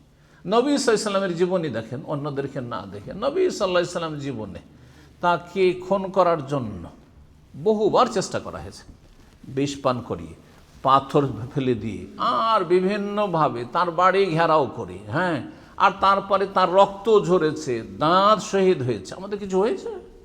হ্যাঁ, শারীরিক নির্যাতনের শিকার হয়েছে? আমরা তো দিনের কাজ করছি সামান্য, কিন্তু কোনোদিন তো বালা মুসিবত আসেনি। কারণ আল্লাহ জানছেন যে আমাদের ঈমান এত দুর্বল যে এরকম বালা মুসিবত আসলে সব হাত ছেড়ে দেবো, কিচ্ছু করবো না, সব বাদ দেবো, হ্যাঁ, ঘরের কোণে চুরি পরে বসে যাব। সেই জন্য আল্লাহ আমাদেরকে ওই রকম বালা মুসিবত দেন। আলহামদুলিল্লাহ, আল্লাহ যেন আফিয়াতের সাথে রাখেন। কখন নিজে থেকে বালা মুসিবত চেয়ে নেবেন না, কিন্তু বালা মুসিবত চলে আসে ভালো মানুষের জীবনে, তো জানবেন যে আমাদের জন্য আদর্শ হচ্ছেন নবী রাসূল, তাদের উপর ইচ্ছাইতে বড় বড় বালা মুসিবত এসেছে। জি, বারাকাল্লাহু ফিক। আমরা কিভাবে আমাদের মধ্যে আল্লাহকে ভয় করার বিষয় বাড়াইতে পারি? আল্লাহর ভয়, ভীতি, খৌফ অন্তরে কি করে বাড়াবো? গুরুত্বপূর্ণ কথা। এর জন্য আপনার ঈমান আকীদা মজবুত হইতে হবে। আপনার দুনিয়া কতদিনের জন্য? আপনার দুনিয়ার ক্ষেত্রে কেন বলতে হয় না যে কীভাবে ইনকাম সোর্স বাড়াবো, কোনদিন প্রশ্ন করেছেন কেউ যে আমি তো আছি দীর্ঘদিন এখানে আছি, ইউকেতে আছি, অনেক এগিয়ে চলে যাচ্ছে, কত কি করে ফেললো, হ্যাঁ আমি তো কিছুই করতে পারলাম না, কি করে ইনকাম সোর্স বাড়াবো? হ্যাঁ আপনি বেশি জানছেন আমার চাইতে, আমি কিছুই জানি না আপনার আপনার সামনে, তাই না? তো ঠিক কিসের জন্য? কারণ দুনিয়াকে আপনি গরজ মনে করে নিয়েছেন এবং দুনিয়া সম্পর্কে আপনি চেষ্টা চালাচ্ছেন এবং দুনিয়ার বেনিফিট ফায়দা আপনি চোখের সামনে দেখছেন। চোখের সামনে যা দেখছেন তার চাইতে বেশি বিশ্বাস করতে হবে চোখের আড়ালের আখেরাতকে,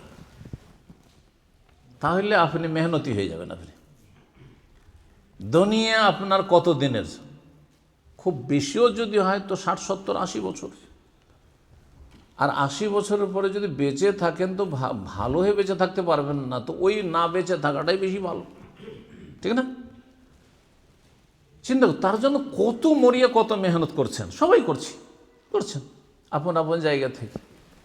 এর চাইতে বেশি আপনাকে বিশ্বাস করতে হবে, অনেক অনেক গুণে আপনাকে ঈমান ইয়াকিন বাড়াইতে হবে, দৃঢ় বিশ্বাস বাড়াইতে হবে জান্নাতের উপর, জাহান্নামের উপর, তার পরকালের জীবন, স্থায়ী জগৎ, সেখানেই চিরকাল, সেখানকার শান্তি হচ্ছে আসল শান্তি।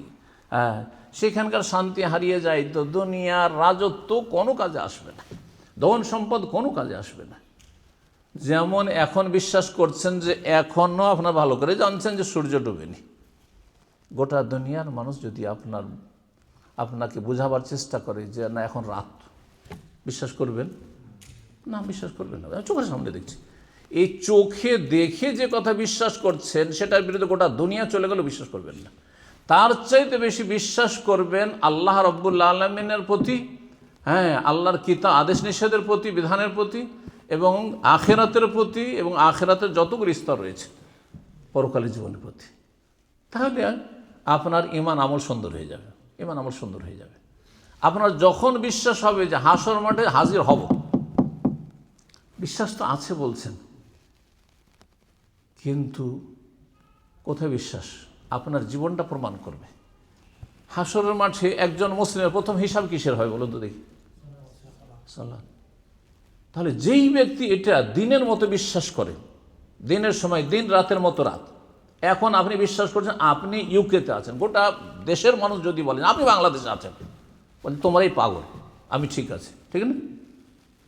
তার চাইতে বেশি আপনাকে বিশ্বাস করতে হবে যে হাসর মাঠে যেদিন হাজির হব রবের সামনে, আর আমার ইসলাম ইমান যখন প্রমাণিত হবে যে আমি মুসলিম, জন্মসূত্রে মুসলিম, ইসলামকে টিকাতে পেরেছি, প্রথম হিসাব হবে সালাত সম্পর্কে। সুতরাং সালাত আমার বিষয় হবে না, নামাজ আমার বিষয় হবে না।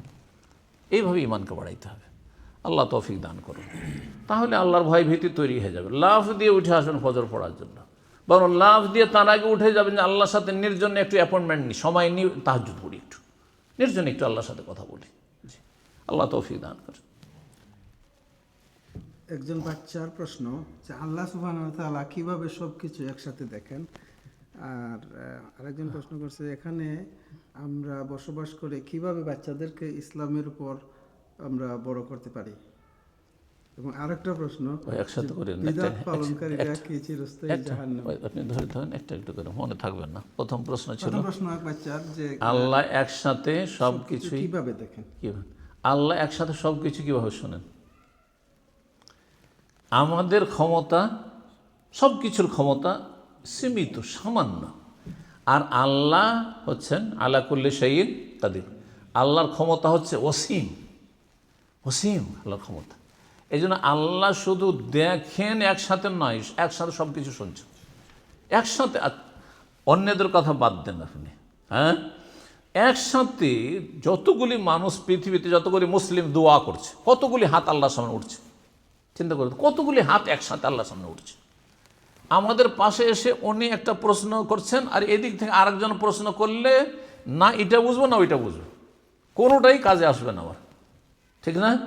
কত দুর্বল যে দুইজনের কথা শুনে অন্তরে নামাইতে পারছে, বুঝতে পারছি না, আরে ভাই একে একে বলেন, কিছু বুঝছি না আপনাদের, বলবো না?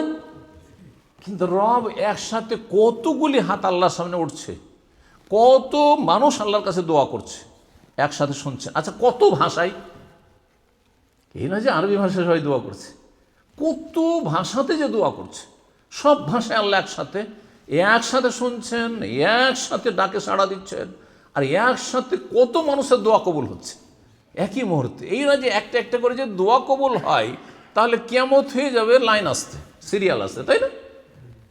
চিন্তা করুন তো দেখি। এই জন্য আল্লাহ রাব্বুল আলামিন সম্পর্কে এতটাই বলতে হবে যে আল্লাহ রাব্বুল সব কিছু অসীম। হ্যাঁ, আল্লাহ সামিউন, আমরা সামে, হ্যাঁ শুনি, আল্লাহ সর্বশ্রোতা। বাংলায় তর্জমা কি সামিয়ের কি করে? সব কিছুই শোনেন। আল্লাহ বাসিরুন, মানে সর্বত্র সব কিছুই দেখেন। খবীরুন, সব কিছুর সূক্ষ্ম খবর রাখেন। জি, আল্লাহ রাব্বুল আলামিন আল্লাহর যথাযোগ্য মর্যাদা দেওয়ার তৌফিক দান করেন। ওমা কাদারুল্লাহ হাক্কা কাদরিহি, যথাযোগ্য মর্যাদা হচ্ছে আল্লাহ সম্পর্কে জ্ঞান অর্জন করতে হবে বেশি, এবং সেই জ্ঞান অর্জন করে তা বিশ্বাস করতে হবে আর কাজে পরিণত করতে হবে। আল্লাহ তৌফিক দান করে। 2 নম্বর প্রশ্ন ছিল এই দেশে আমরা ছেলে মেয়েদের কীভাবে মানুষ করব। প্রথম বলবো আনাকুমুল্লাহ, আল্লাহ সহজ করুন আপনাদের জন্য। এই দেশে কোন আজকাল মুসলিম দেশে ছেলে মেয়ে মানুষ করা যে কত মুশকিল হয়ে গেছে। হ্যাঁ, আমরা বুঝছি বা আমাদের আশেপাশের লোকেরা বুঝছে কত যে কষ্ট ছেলে মেয়েদের মানুষ করা। এটি আল্লাহর একটা পরীক্ষা, বড় পরীক্ষা। জি, আর সেটা যদি আবার প্রতিকূল অবস্থায়, আপনার যে অবস্থায় আছেন এই পরিবেশে, সেখানে আরও কত মুশকিল। তাহলে ফাত্তাকুল্লাহ মাস্তাতাতুম, এই ক্ষেত্রে যথাসাধ্য, যথাসাধ্য মানে কি, আপনার যতটা ক্ষমতা আছে আপনি চেষ্টা করে যান। 2টো কাজ করতে বলি, এর আগেও বলেছি, আমার মনে আছে যে এখানে এরকম ধরনের প্রশ্নগুলি অনেক হয়েছে, উত্তর দিয়েছি। দোয়া এবং দাওয়া, এ কথা আমি সব জায়গায় বলি, আমার নিজের ভাষায়। দোয়া এবং আল্লাহর কাছে দোয়া করা, কারণ আল্লাহ যদি সহজ করে দেন সব কিছু সহজ। আপনি যেমন সহজে ভালো হয়ে গেছেন, আপনার ছেলে আপনার চাইতে বেশি অ্যাডভান্স হয়ে যাবে। আল্লাহ যে দোয়া কবুল করেন, দোয়ার চেষ্টা করবেন, দোয়ার মেহনত। আর দাওয়ার মেহনত মানে ভালো কাজে উৎসাহিত করবেন, যতটা আপনার আইন কানুন সাথ দেয়, যতটা আপনি পারেন। ছোট ছেলেকে একরকম পারবেন, বড়োদেরকে আর একরকমভাবে পারবেন, যতটা পারেন আপনি সাথে নিয়ে মসজিদমুখী করেন, এভাবে চেষ্টা করে যান। দাওয়ার কাজ মানে মুখে শুধু বলা নেই, সাথে করে নিয়ে আসেন, ঘুম থেকে জাগিয়ে দেন, একটু সহযোগিতা করেন, আর তারপরে কোনো একটা ভালো কাজ করলে সেটার একটু মূল্যায়ন করেন, একটু প্রশংসা করেন। অনেক সময় নেগেটিভ করলে কাজ হয় না, কিন্তু পজিটিভ করেন সবসময়, ওতে হয়তো কাজ হবে। বিশেষ করে আপনার যে পরিবেশে বসবাস করছেন, নেগেটিভ চাইতে পজিটিভ বেশি করতে হবে। অর্থাৎ যেটুকু ছেলেমেয়েরা ভালো করবে সেটার প্রশংসা করতে হবে, হ্যাঁ, সেটার মূল্যায়ন করতে হবে, এবং এর জন্য যথেষ্ট জানছেন এই টেকনিকগুলো। আর তারপরে আল্লাহ রাব্বের কাছে সাহায্য চাইতে হবে। আল্লাহ রাব্বের তৌফিক দান করুন। জি, 3 নম্বর প্রশ্ন ছিল বেদাত পালনকারীরা কি চিরস্থায়ী জাহান্নামী? বেদাত যারা পালন করে, বেদাত 2 রকম, বেদাত মোকাফেরা আর গায়ের মোকাফের। অধিকাংশ বেদাতগুলি যেগুলো দেখতে পাচ্ছি আমাদের সমাজে, সেগুলি মানুষকে ফাসেক বানায়, কাফের বানিয়ে দেয় না। মিলাদের বেদাতে কাফের হয়ে যায় না কেউ, কিন্তু ফাসেক, গুনাহগার, বেদাতি। এইরকমই নিয়ত পড়ার বিদাত, আর তারপরে আপনার শবে বরাতের বিদাত, আর এই মরার নামে খাবার দাবার ভোজের বেদাত, এগুলিতে মানুষ ফাসেক গুনাহগার হয়, কিন্তু কাফের হয়ে যায় না, ইসলাম থেকে বেরিয়ে যায় না। কুফরির বেদাত কি? আল্লাহ আল্লাহ আল্লাহ নিরাকার, আল্লাহ সর্বত্র বিরাজমান, সব কিছুতে বিরাজমান, আল্লাহ টেবিলের তলেও, আল্লাহ কেন ওই কেন, আপনার ভিতরেও বাইরেও। এইগুলো হচ্ছে কুফরির বেদাত, বেদাতে মোকাফেরা। তখন স্থায়ী জাহান্নামী হবে, বুঝতে পারছেন না? এইরকমই যেসব বেদাতগুলি কাফের বানায়, কথায় বহু রয়েছে এরকম, সেগুলিতে স্থায়ী জাহান্নামী হবে। আর যদি বেদাত মুফাসসিকা হয়, মানে যেগুলিতে গুনাহগার কিন্তু ইসলামে গণ্ডিতে থাকে, যেমন উদাহরণ কিছু দিলাম, তাহলে ইনশাআল্লাহ, যেমন অন্যান্য গুনাহগার মদখোর আল্লাহর কাছে, যদিও মদ খেয়েছে বা তোবা করে নেওয়া, হয়তো নামাজ পড়েছে আর ঈমান টিকিয়েছে, সে একদিন জান্নাতে যাবে।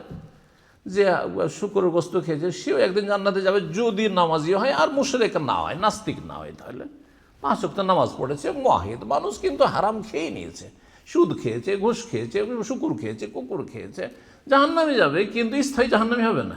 কথা বুঝতে পেরেছেন? ঠিক ওই রকমই এই বেদাতিরা স্থায়ী অস্থায়ী জাহান্নামী। আমার জাহান্নামের ওপর 10টি আলোচনা আছে ধারাবাহিক, তার মধ্যে শেষ দিকে 2-3টা আলোচনা রয়েছে, স্থায়ী জাহান্নামী একটি, আর অস্থায়ী জাহান্নামী কারা, কিছু নজির তুলে ধরা হয়েছে। তো আশা করি সেখানে বুঝতে পারবেন। এটি হচ্ছে আহলে সুন্নাত জামাতের আকীদা, যে যারা জাহান্নামী তারা 2 ভাগে বিভক্ত, স্থায়ী জাহান্নামী একমাত্র কুফফার, হ্যাঁ, আর মুশরিক যারা। ইমান ভঙ্গকারী, যারা ইমান নষ্ট করেছে অথবা ইমান গণ্ডিতে আসেনি। আর অস্থায়ী জাহান্নামী মুসলিম সমাজের পাপিষ্ট সমাজ। আর এ ভিন্ন যে মত সেটা হচ্ছে খাওয়ারিজ আর মুতাজিলাদের মত, যে হয় জাহান্নাম না হয় জান্নাত। এটা গোমরাহ, এরা গোমরাহ পথভ্রষ্ট। আসসালামু আলাইকুম। আমার প্রশ্ন হচ্ছে, আল্লাহর আসমা ও সিফাতের সাথে ব্যাপারে শিরিক করা থেকে আমরা কিভাবে বাঁচতে পারি?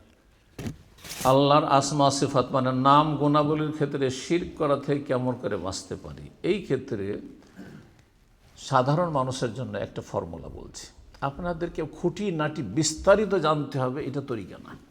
কিছু কিছু আলেমদের তরিকা আজকাল দেখছি, আমরা ওই আর দেশেও দেখতাম ওইরকম, একেবারে সাধারণ মানুষের সামনে, অশিক্ষিত সমাজে একেবারে খুঁটিনাটি আলোচনা করা। তো এগুলো কোনো প্রয়োজন নেই। সাহাবাই কেরামগণ কি এইভাবে এত বিস্তারিত আসমা সিফাতের এমন হাদিস আছে যে নবী সাল্লাল্লাহু আলাইহি ওয়াসাল্লামের কাছ থেকে ইলম হাসিল করতেন? তাহলে সাধারণ মানুষের জন্য কতটা জ্ঞান ফরজ আসমা সিফাত সম্পর্কে, সেটা হচ্ছে যে কোরআন সুন্নায় যা আছে আমি বিশ্বাস করি, আর যা নেই তা বিশ্বাস আমি করি না। কোরআন সুন্নাতে যদি চেহারা থাকে চেহারা বিশ্বাস করি, হাত থাকে হাত বিশ্বাস করি, পায়ের কথা থাকে তো পা বিশ্বাস করি, চোখের কথা থাকে চোখ বিশ্বাস করি। যে কেউ বলে আল্লাহ চোখ আছে, বলছে যে কোরআন হাদিস থাকলে আমি বিশ্বাস করি।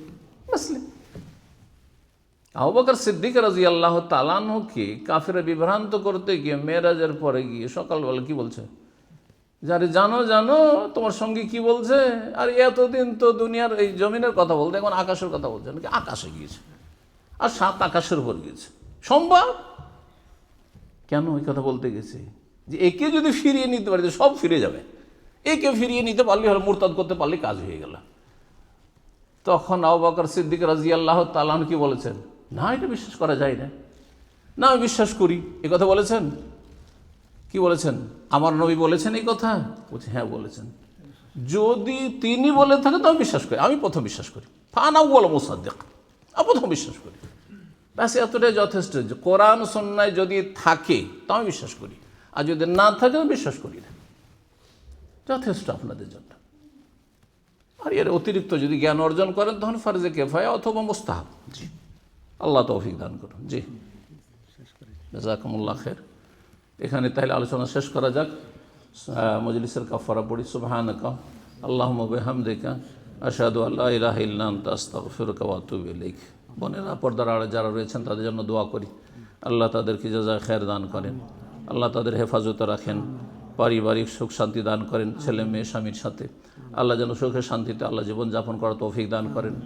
দুনিয়াতে আল্লাহ সম্মানিত করেন, আখিরাতে আমাদেরকে সম্মানিত করেন, জাহান্নামের আযাব থেকে রক্ষা করেন। সুবহান রাব্বিকা রাব্বিল ইজ্জাতি আম্মা ইয়াসিফুন ওয়া সালামুন আলাল মুরসালিন ওয়াল হামদুলিল্লাহি রাব্বিল আলামিন।